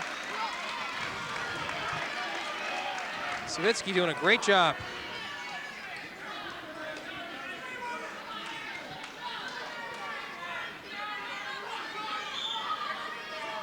All right, different move. Nice roll there. Yeah, we haven't seen too many of those. That's a Granby roll, but didn't come up with much. However, I think he's going to get 1 point. Maybe. Whoa. Got 2. That's a 2. He got 2. It's 3 to And 2 he's now. working. If he can get a tilt in here. He lets him go for the 4. Makes it 4 to 2 now. Okay, now the ref didn't give any points. There's only 7 seconds left. Okay, and What's he out of going to call? bounds. 4 seconds left, and I don't know. That is interesting. We got 4 seconds left, and Why did he not get a point for an escape? you have to. Your opponent has to face you see. to get the escape, And and he he never didn't did. make that face-to-face contact, so therefore the point wasn't awarded. Well, if Brady's going to somehow pull this match out, he's going to have to do it now. Which, by the way, was smart on East Brunswick's side. You may have noticed that he didn't face him right away to give him that point. Interesting. He went very, very slow, and that wiseness there, that strategy paid off. Big time for East Brunswick as Savitsky pulls off somewhat of an upset, a mild upset, if you will, winning the match 3 to 2 over Brian A. Brady. And instead of a possibility of making the match 15 to 12, the match is now 18 to 9 for East Brunswick. So you can see what a big swing match that was. All right. And it looks like now we have a little strategy being played out here as to who's going to be sent out. And the referees are, he's okay, Visiting team has to commit first, do they not? no. It used to be that way, but now the flip of the coin designates who comes out for odd matches, who comes out for even matches. And it used to be that way, where the home team had to commit first, and we called that the home team disadvantage. Because certainly if your opponent can see who you place out first, that's going to be an advantage. Now, the questioning here is who has to put him out for odds, who has to put him out for evens. And apparently East Brunswick gets sent out first. Okay. And we now see Brian P. Brady P. Brady versus Jamal Handem, I believe this is. I'm not quite sure. I don't know, Jim. But I think you're correct. Okay. East Brunswick's normally pretty efficient. And the manager didn't come over and indicate otherwise. She would have told us. So we have Jamal Hamden, who has an 8-2 record, versus Brian P. Brady, who has a 7-1 record. On the surface, Brian P. Brady should be the favorite in this match, although Hamden has wrestled excellent this year. This is 152 This pounds. should be a good match, Jim. Both wrestlers here know what they're doing. They've been around a bit, and I think we're going to have an exciting match. Hey, Brady does that spin behind we talked about earlier. And now the referee's got to protect him here. And East Brunswick comes back with an escape. Did he get it? And no, the referee didn't think so. All right, so Brady has a 2-0 lead. And I can tell that he's going for a pin. He realizes his team needs 6 points.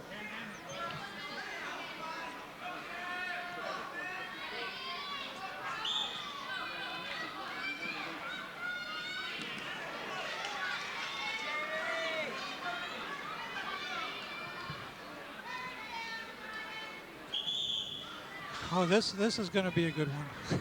You can tell. I can tell.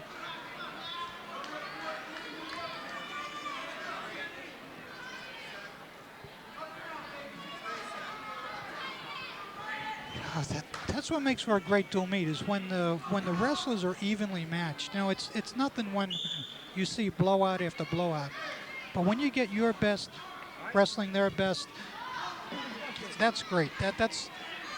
There's so much to enhance the sport. East Brunswick looking to isolate that hand, and it cuts and gets that 1-point escape. Yes, he does. Okay, And now, it's a 2-1. it's so important to be good on your feet in wrestling because for the most part, you'll spend over half your time on your feet. So you've got to be good with takedowns, and I think both these wrestlers have got some very sound technique. Brady looking for what's called a Russian arm trap. East Brunswick countering. That must be the Madison name for the Russian arm trap, Hey, which could be called a trapezoid, I suppose, by East Brunswick. That's true. But, John, I just had a thought. We're going to name one after you, Jim. Okay. Okay, I'm not going to tell you what it is, All but right. someday When you see it, let me know. Yes, there's the Allinder. Well, I do have 2 young guys coming up in the Boys? Monroe school system. Wonderful. What grades are they in? We've got a 2nd grader and a 4-year-old. Terrific. Now, I, like all great wrestling coaches, I've had girls. I've had 3 girls, no sons. I'm well aware. And, you know, that's the way it is with many coaches, wrestling coaches. No regrets? None at all. I wouldn't trade them for a herd of wrestlers. Obviously. They're great. Plus, they help me run all my tournaments. I'm going to turn them over to them someday. I got Corey, Brooke, and Caitlin. That's terrific. All right, so it's we're winding down the first period here in this 152-pound match with Brian P. Brady holding a 2-1 lead. And that's how it's going to end, I think. And both wrestlers, you 1 you can see them vying for an opening, and there's constant motion. There's no relaxing by any of the wrestlers. Caution. Little false start by Brady there. Smiles at the official. Very interesting. Brady gave his opponent a tap of admiration, which you don't necessarily see until a match is over, if even then. Well, they got a name for that. That's called good sportsmanship. Yes. You like to see that. You know, it's one thing to go out and wrestle hard and hate your opponent, you know, want to win at all costs. We seem to be seeing a lot of that lately. Yes.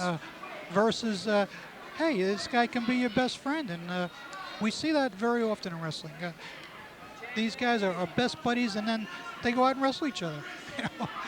And it goes back to that point where we made where good wrestlers seek out good competition. And I know that especially during the state tournaments when some of the other wrestlers are look still at alive. this. Look at this action here, Jim. 2-point reversal, 2-point reversal. This is non-stop wrestling right here. And the score now becomes 4-3 in favor of Brady. And that fine move by Hamden, though. I noticed Madison coach telling Brady to slow it down a little bit. But that's okay. We don't want to see that. Let's keep them going here. Well, one thing we've learned that both teams are in excellent shape. Yes, they've held up through all 3 periods pretty well here. You don't always see that.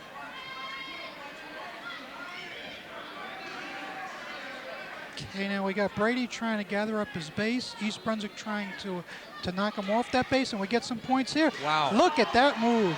Woo! And looks like Hamden is in trouble, but he turns it over. Still, it was a pin possibility. Yeah, and he loses the takedown, but look at this. Give these guys a bigger mat. The action was starting just at that point. Look at this. This is fantastic. So it's 8-3. That was a 2-point takedown and 3 points. I am not quite sure about how many points he got for that. He certainly got the takedown. I don't know how many back he got. I think he gave him 3 back points. Now we have a caution here. False start.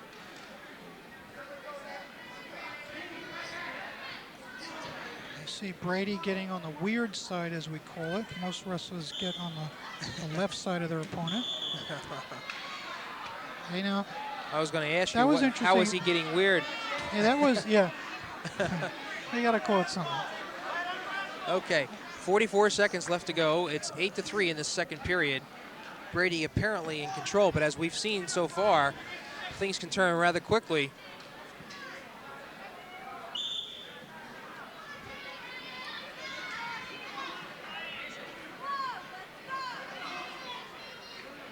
East Brunswick looking to get a foot up to get to his feet.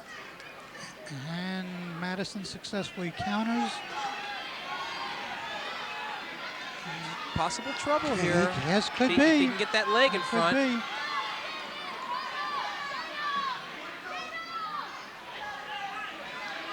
Nice work. Nice. Almost an escape there. Just couldn't break away enough. So there's 16 seconds left in the second period. This has been a good bout.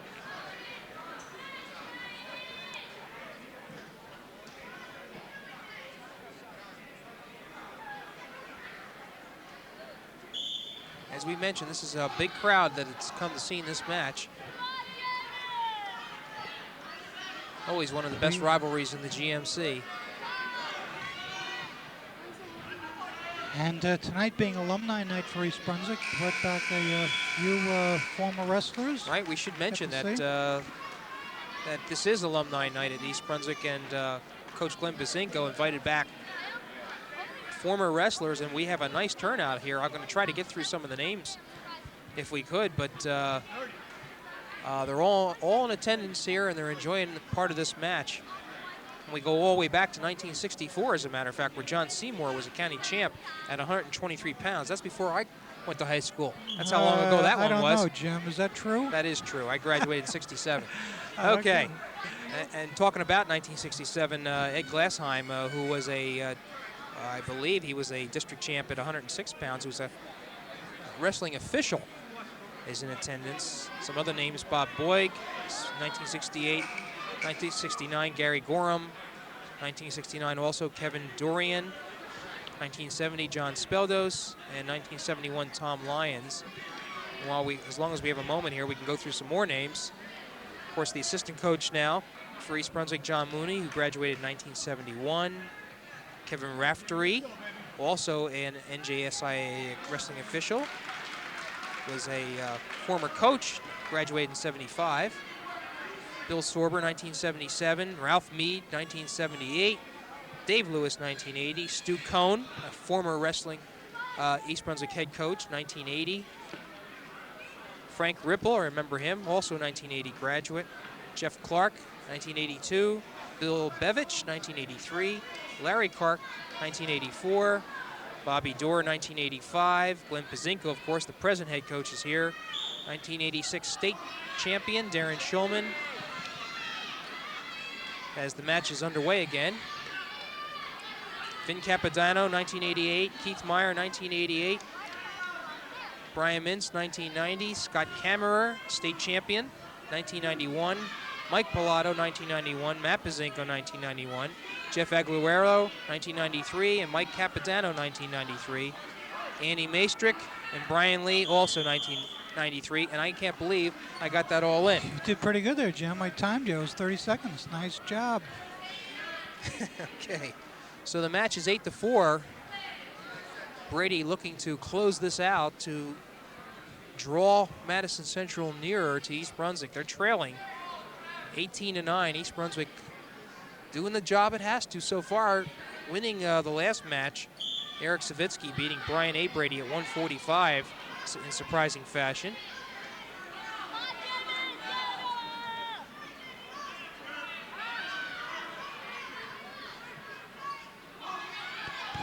We're about to see some action here, Jim. We're getting down to 1:15 remaining, and East Brunswick's got to score some points. And you see him looking to stand up and turn and face his opponent to possibly get that neutral in the 1 point, and getting very close. Second time he almost got that. Did I see a deuce awarded there? How could that be? It's no, it's not. He did put out 2 fingers. No, he didn't. Apparently not. All right. He's still in the down position now. He gets up to his feet. You see Madison Central holding on to that leg, heading for the out of bounds again, and it's tough to score many points here, though. This gets tough.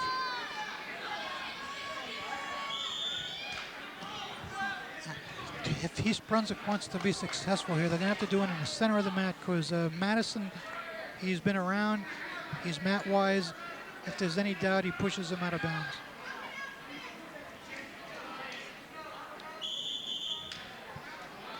Oh, we got another caution against Madison, so that's a penalty point. That's another penalty point. So it's 8-5.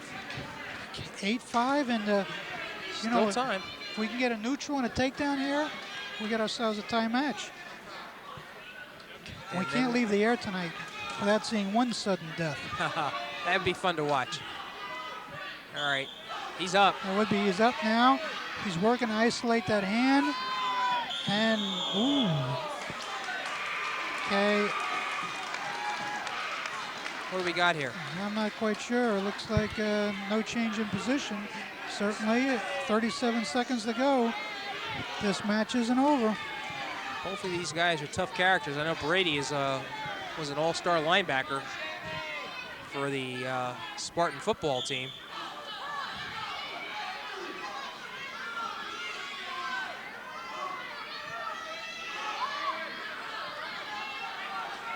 Hey, East Brunswick going to get out here on this, I think. Yes, he gets the 1 point.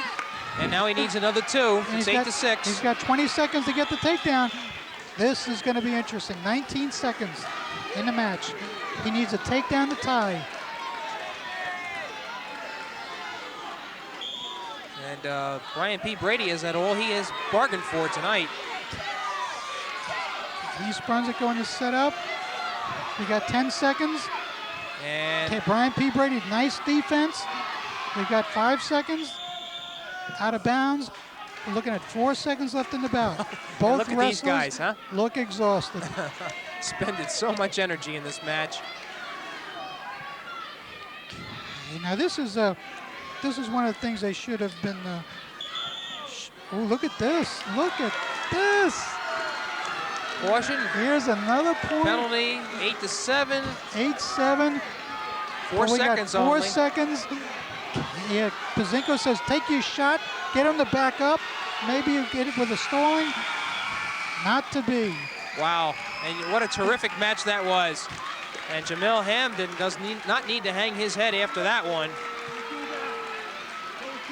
An 8-7 win. Closest margin of margins there, Jim. And I would say that was an escape win. 18-12 is now the score. And this is another interesting match we have here. And we're going to wait to see who comes out for Madison.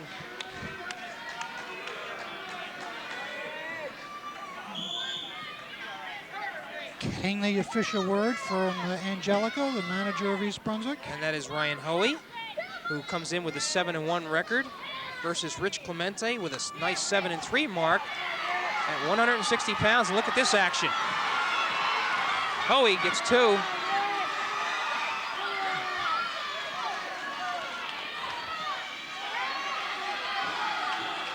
Looks to me like Hoey is trying to finish off his East Brunswick wrestler here in record time. He's hungry for some back points. Clemente looking to do things.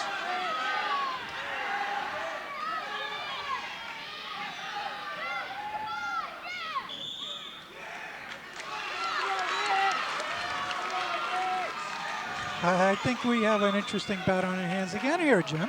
Yes, we do.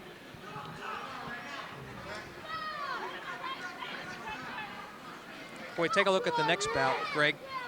171. Frank Sermonello, 0-1, I believe, versus Jim Kurek, who is 0-2. So these two unlikely characters are going to have a big say, perhaps, in this match. We're going to have to pay attention to it. Wow. As it gets later in the evening, Jim, those matches become more and more important. You know, the only thing I can think is that maybe, quite possibly, Chad Clark, the 160-pounder, could be bumped up to 171. Is that possible? Anything's possible. I think that's what's going to happen. Could be, yeah, that could be.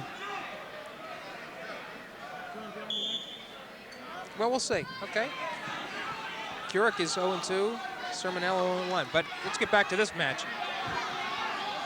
It's 2-1. East Brunswick getting real deep, but now Madison has got to have a good sense of balance to get himself out of this, but he decides to bail out. East Brunswick gets the 2 for the takedown, and the referee is counting here, and we're going to get some back points, Jim.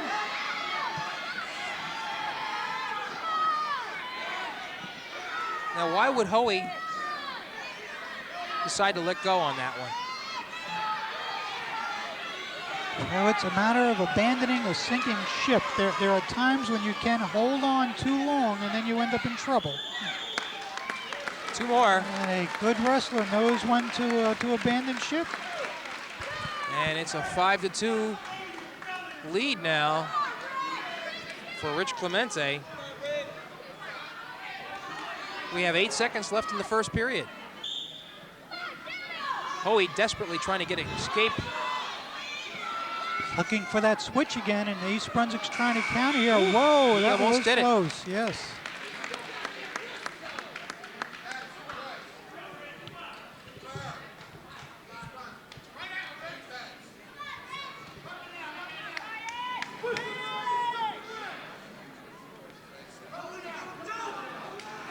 Brian Hoey, really one of the surprises for Kenny Scott's team this year.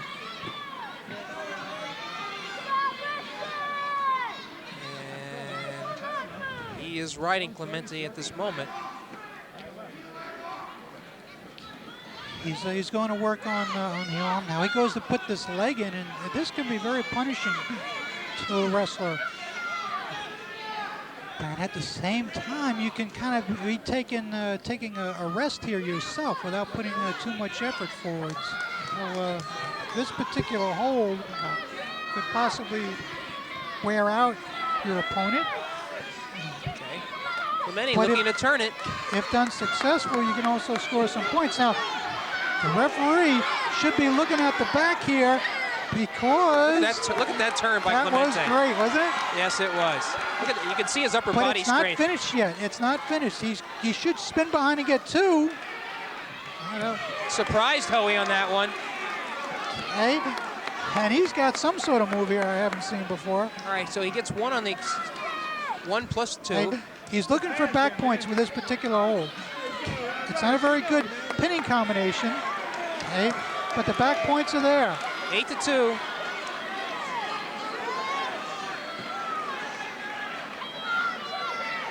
Hoey is in some trouble here. Oh, see. 3 more, and it's 11-2. So that was a great period. Just racking up the points there. That was an incredible sequence.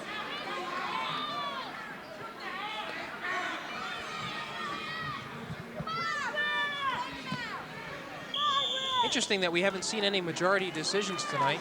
Some of these fine wrestlers. It just shows how competitive and how the quality of each team. You can say that again. I mean, we've had 1-point margins, 2-point margins, and in fact, I count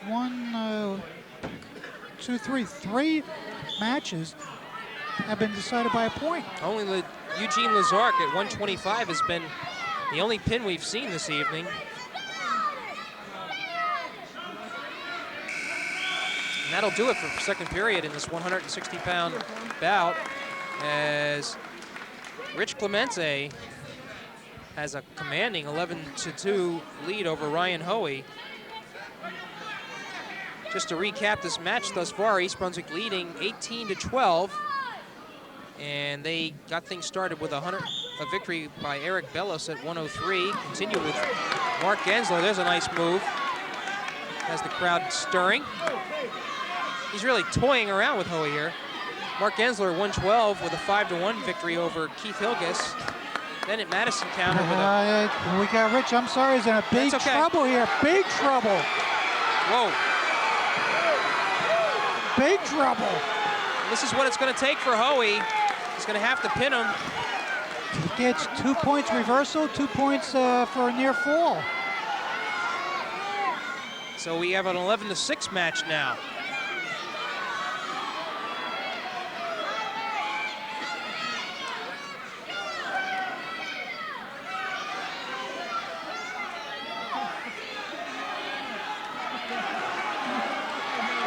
Who's got what here? Referee signaling Madison Central. Going to get some back points here. He's going to make this a little bit closer. But East Brunswick, too, is working on some things. He's going out what we call the back door. And if he could possibly get some elevation here, he could be in good shape. All right, there's the 2. So it's 11-8. We got 48 seconds left. This match isn't over. Clemente trying desperately to move forward. But he's in trouble. Madison's going to come up again with more points here if he doesn't be careful. Got to do something now. And there, Clemente does something. Took a good chance and it worked. That was a good move by Clemente. You call it, Jim. It was calculated, but he knew he had to do it or he would have been in deep trouble. So it's 13-8 now with 16 seconds, and I think that's going to do. And we're going to have to look at that move in the scheme of this whole match, because that was could have been a match turner right there. And Clemente is going to emerge with a victory. Beautiful match, all the way around. But Jim, you hit the nail on the head there. I mean, it was do or die for Clemente, and he could have said, hey, you know, I've done all right here, I'll just cruise out, but he didn't. And he had that spark in him and pretty much sealed up a victory. Boy, and Ryan Hoey, you don't see him on our screen, but he just gave it everything he possibly had. And so East Brunswick, with that victory, has a commanding now, I would say, 21-12 lead. We go into this run here now where Frank Sermonello at 171, who has wrestled just once this year, will be going up against Jim Kurek at 0-2. Let's see if we've got them correct. Yes, it is.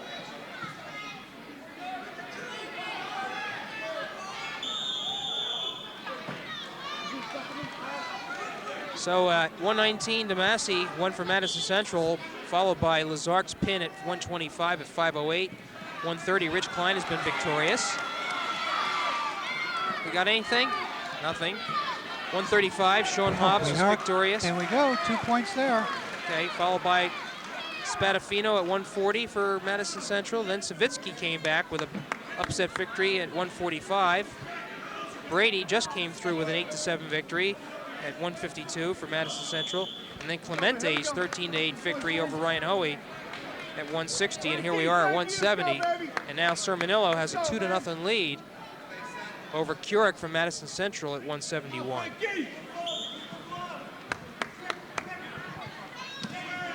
And Jim, with only 3 matches left, it's getting to be crunch time here for Madison Central. In fact, if East Brunswick can win this bout with 4 team points or more, they're going to lock up victory here. So Madison's got to perform here in the next 3 bouts.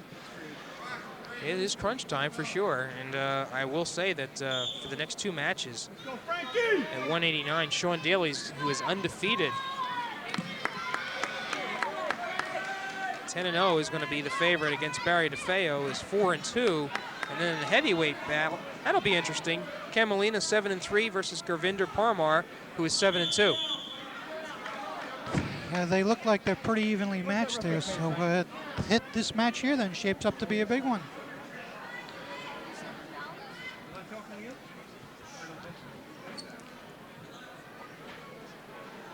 Still a good crowd here. Oh, they're not going home for this one, Jim. They're going to stay till the very end. Yeah, $47. Your dad gets $77.50. Yeah, we see the referee adjusting some headgear here now. We've got 52 seconds left in this this first period, and Friday night. East Brunswick Friday night is the wrestling night. takes his Madison opponent, tries to break him down to no success, and he's in a little bit of trouble here. He's got to get some elevation with that leg. And Madison getting a cradle on his opponent. Whoa, Hits the 2 points reversal. that was a fine move by Keurig. And 2 points near fall. And it's a 4-2 score now for Madison Central's Keurig. I think Sermonello was quite surprised by that one.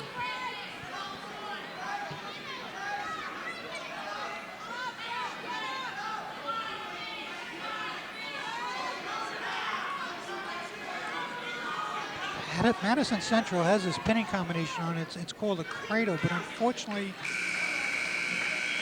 or fortunately, he couldn't secure anything with it. Okay, so that ends the first period of my... Okay, we begin the second period. Second period. Keurig leading 4-2 over Frank Sermonello.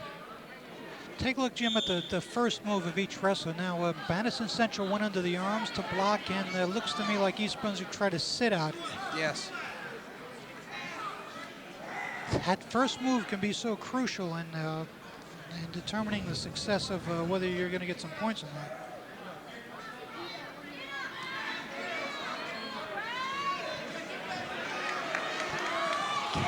Look at this. We're going to get some points here from somebody. Hey, 1 point escape, East Brunswick. Okay, so it's 4-3.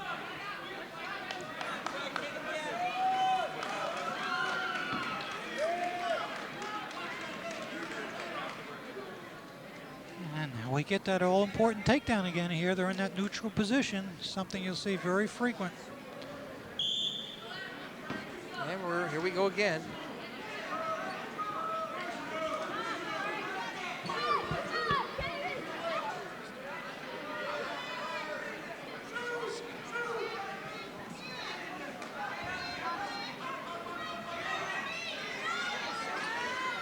There's that spin move. Oh, Jim, you got it. Absolutely correct. And that's why we do a lot of that in the practice room.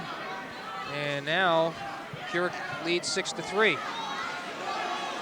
But Madison has got a pinning combination here, which if East Brunswick doesn't counter is going to be big trouble. Tries to kick out. You know, there's a leg lock in there. This is a difficult situation, but he gets around. That was tough. It was tough to get out of that. And he did. Near falls. It's 9-3 now. Yeah.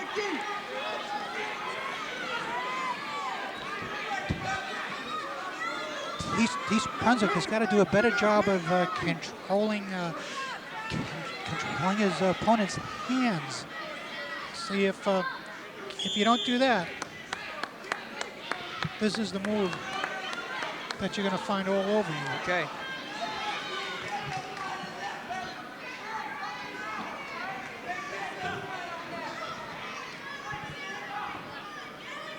.21 seconds left to go in the second period. Keurig holding a 9-3 edge. Now he's got an interesting hold here. Escape. So that makes it 9-4.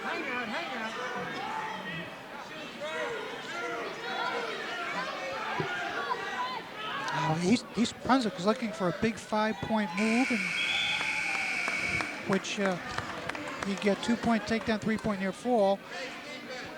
But this takes us to the third and final period now, and let's see what happens. 2 minutes left to go in this 171-pound bout. It's been more of a grudge match than a wrestling match. Action has been going back and forth. Both teams showing what quality programs they represent.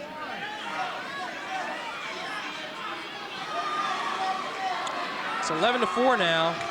Once again, we got that cradle now, and Madison's going to rack up some more near full points with that. 2. So it's 13-4. It's an 11-point margin. We have not had that 15-point major decision yet. Hey. There's an escape, brings it to 13-5. That being an 8-point margin, Jim. It's tough. You're right. I'm a math teacher. You betcha.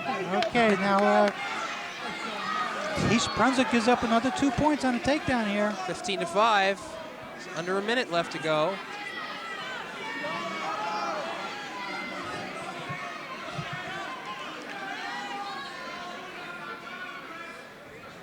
Now Frank has got to work to get up to his base, which he does okay, but now he's got to control some hands here, otherwise he's going to see that cradle again.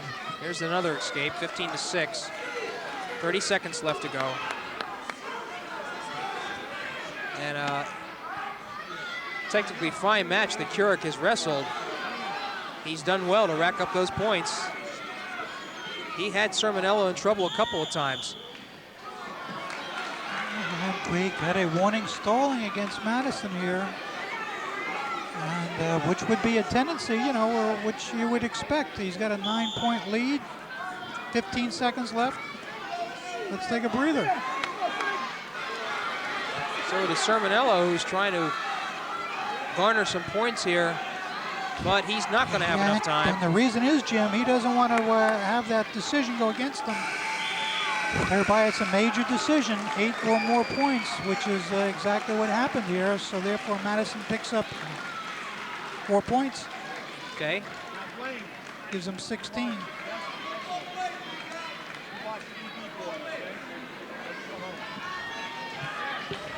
It's the first time that Madison has got more than 3 points in a bout. And I'll tell you what, that could be a telling difference. All right, here comes one of East Brunswick's finest, Sean Daly, undefeated at 10-0. He's been really doing a job this year. And This is it, Jim. This is where East Brunswick hopes to clinch the match right here. If they can come through with just a victory, that's fine. But I got a feeling that Sean Daly is going to look for more than a decision.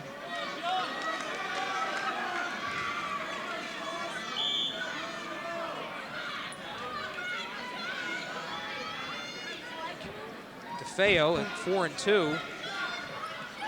And in fact here, Daly is a pin expert.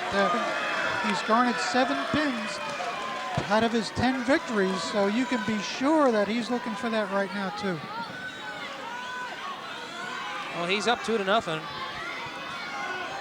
that rather spectacular takedown.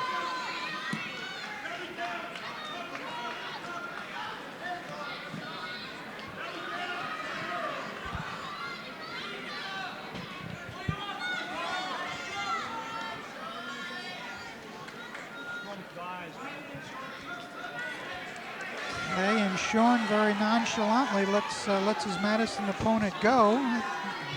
So it becomes 2-1. Pretty much confident he can take him down. You can see that Which strength. he does, and looks for a half Nelson right away. Doesn't find it, but he has the takedown point, so it's 4-1. And could be trouble for DeFeo. You can see Daly calculating. Yeah, he's kind of meandering Just around. had it there. He's not concerned at all. He's very nonchalant. And tell me in that his Glenn movement. Pazinko doesn't take pride in this wrestler. 189 pounds. That's Yeah. what Glenn wrestled when he was in high school. As a state runner-up, Glenn had one tremendous senior year, I got to tell you. I think he That was his only loss. He had 31 consecutive state victories. finals. Most of them by pins. I think like 29 by pins. Look at this now. Daly, very methodical, very at ease.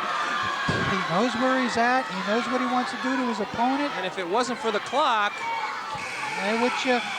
Which you saw him take a look at that clock. yeah, that's an experienced wrestler there. So he gets a near fall.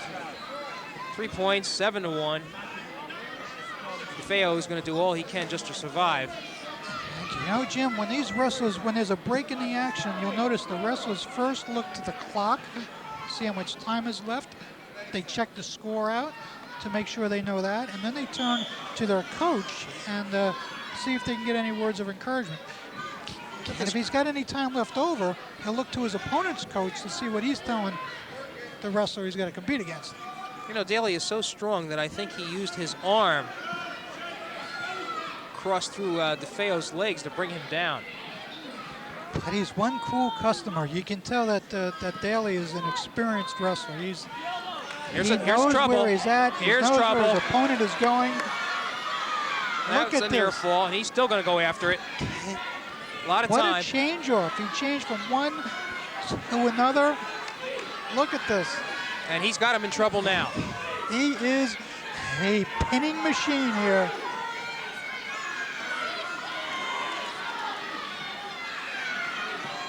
I am surprised that somehow DeFeo's gotten out of this.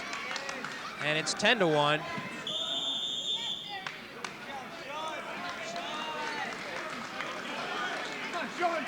Go, Barry, let's go. DeFeo's got a tiger by the tail here. That's his problem. This Sean Daly is, he's putting on a clinic. Take notes, Jim. He is going to be the subject of a feature, I should have you know. Wonderful. Coming up soon? We are going to be talking to him in the next 2 weeks. I believe the Daly family is quite active in wrestling. Yes, they are. We've been helped ably by Sean's sister, yes, Shannon. I say brothers and sisters. Right, supplied us with some statistics. Here's another problem. I think Let's this see is going to be DeFeo it. get out of this That's one. it. 2 seconds, and That clinched the victory for does. East Brunswick. so I just caught 36 seconds, so we've got 3 minutes and 44 seconds if I'm... You're the math teacher. 3:44? I'm relishing the victory, Jim. 3:34. Check. And that 6 points makes it 27-16, and you can start to see an exodus from this gymnasium. This is the final match of the evening. Ken Molina, heavyweight, 7-3 versus Gurvinder Parmar, 7-2. But they shouldn't leave yet. I think there's going to be a good bout here, Jim. Both of these guys have met each other on the football field, I will tell you. Parmar was an all-county offensive lineman, a tackle, and Molina was a defensive tackle for East Brunswick.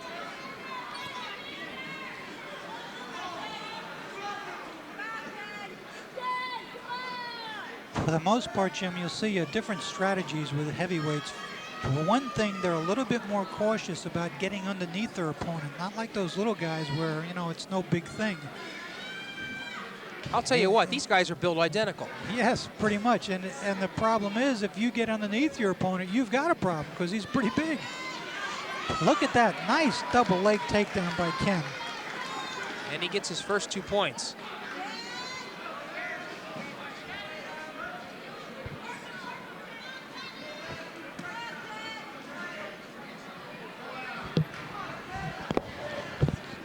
He's got something here we call a knuckle roll, which he's trying to work into a pinning combination.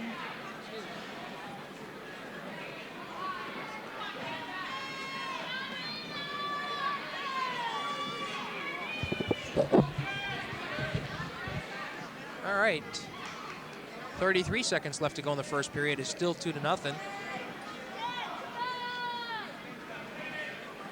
Don't see a lot of motion here right now. I think each wrestler is trying to muscle their way out of this rather than using speed or finesse. Right, sometimes happens in the heavyweights. But this is important for a heavyweight to learn. It's probably the toughest thing to learn, where they should use their weight to their advantage. And I think maybe that's what Ken is trying to do here.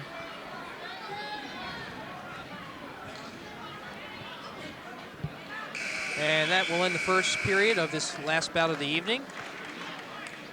Again, East Brunswick winning the match 27, having clinched the match 27-16. Best that Madison can do would be a pin. That would be worth 6 points. So they've got this match, and that's going to bring their record now to, I believe it's 5-0. And Greg, I think it certainly has to help their move up the poll in the state rankings. I think, yeah, I definitely think so there, Jim. Madison Central has been handed their first loss. Do you think that's season. Do you think Sure. that was it a concern for you about state rankings and things of that nature? To tell you the truth, I was never concerned with the state rankings. My feeling was you take it one meet at a time, you do the best you can, each wrestler puts forth his best effort, and then when the dust settles, you look at the rankings and say, hey, look, there we are. Of course, something else that East Brunswick can look forward to with this is some PowerPoints in the sectional rankings. Now, there is something new I think we should mention to the fans. In the past, the state team sectionals were determined by 4 teams. That has been elevated now to 8 teams. So that makes things a little bit more interesting. This will invite more teams into the sectionals, of course. But for the most part, a quality team like a Madison or an East Brunswick, they're going to be in these sectionals year in and year out. Right. They can bet on it. I mean, it's money in the bank. Which means that, there always is the possibility, depending on how the seeds work, that Madison and East Brunswick could meet again. Okay, not only again, but again and again, because you got to remember now, we have a county tournament coming up, which many Madison wrestlers will face their East Brunswick opponents again. You have the districts with, the very end of the year.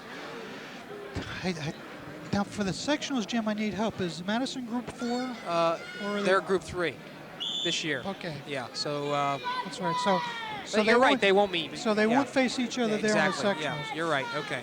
But come the districts, though, I believe they're all in the same region, so... it never used to be that way. Madison used to be in the Shore. Thrown in Region 6, I believe, or 5. Yes. Now they've been in they were in Region 6, and now they have moved over to Region 5. They go to Madison Central. Last year or so. Instead of going to Red Bank. But interestingly enough, many of these wrestlers can face each other 3, 4, possibly 5 times in a season.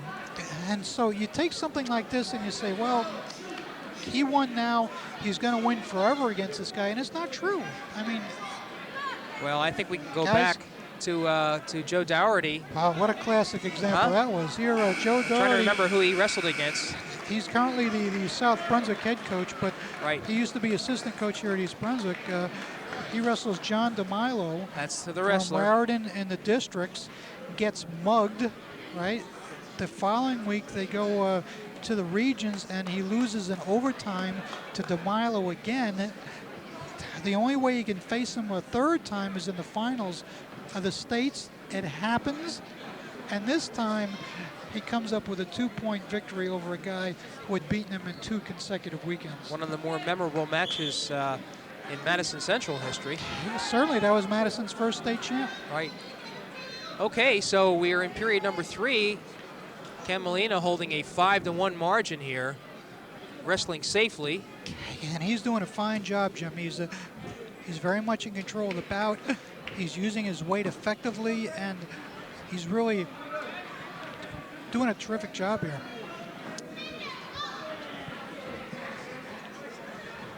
All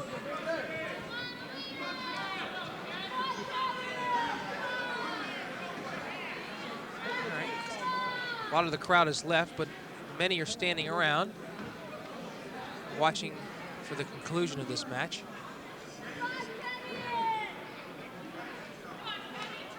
We got 1 minute and 10 seconds here, and Ken just working to wear his opponent out, keeping his weight on him, making him carry all that luggage. But most importantly, wrestling conservatively, not looking to make any major mistake, which could result in a loss of a lot of points.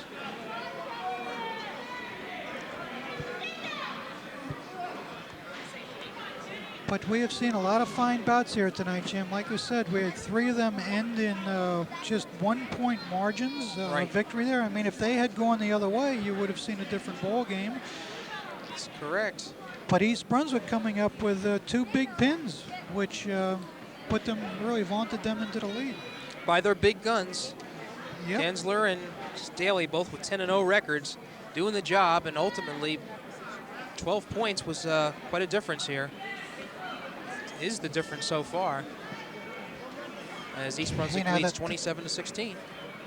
That was Lazark and Daly, right? I'm sorry, yes, you're right. Gensler had a 5-1 victory. Well, there you go. There it is. That ends the match, 5-1, and with it, East Brunswick concludes by winning the overall match 30-16. There you go. That's the victory for Ken Molina, who brings his record now to 8-3. And that does it. The wrestlers will go to the middle of the mat and congratulate each other.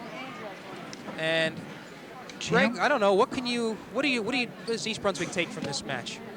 This was a great victory for them. That they've been snowed out for the last 2 weeks, and now they come back and defeated an undefeated team. And I think it's just the spark that they need in order to vault them into to some very tough dual meets coming up, notably South Plainfield. But then we got the county tournament, we got the sectionals.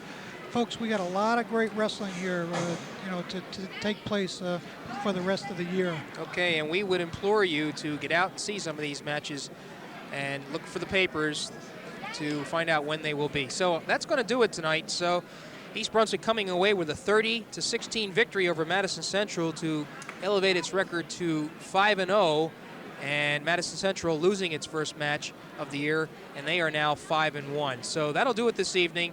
So for Greg DeMarco, this is Jimmy Allinder saying, have a good evening.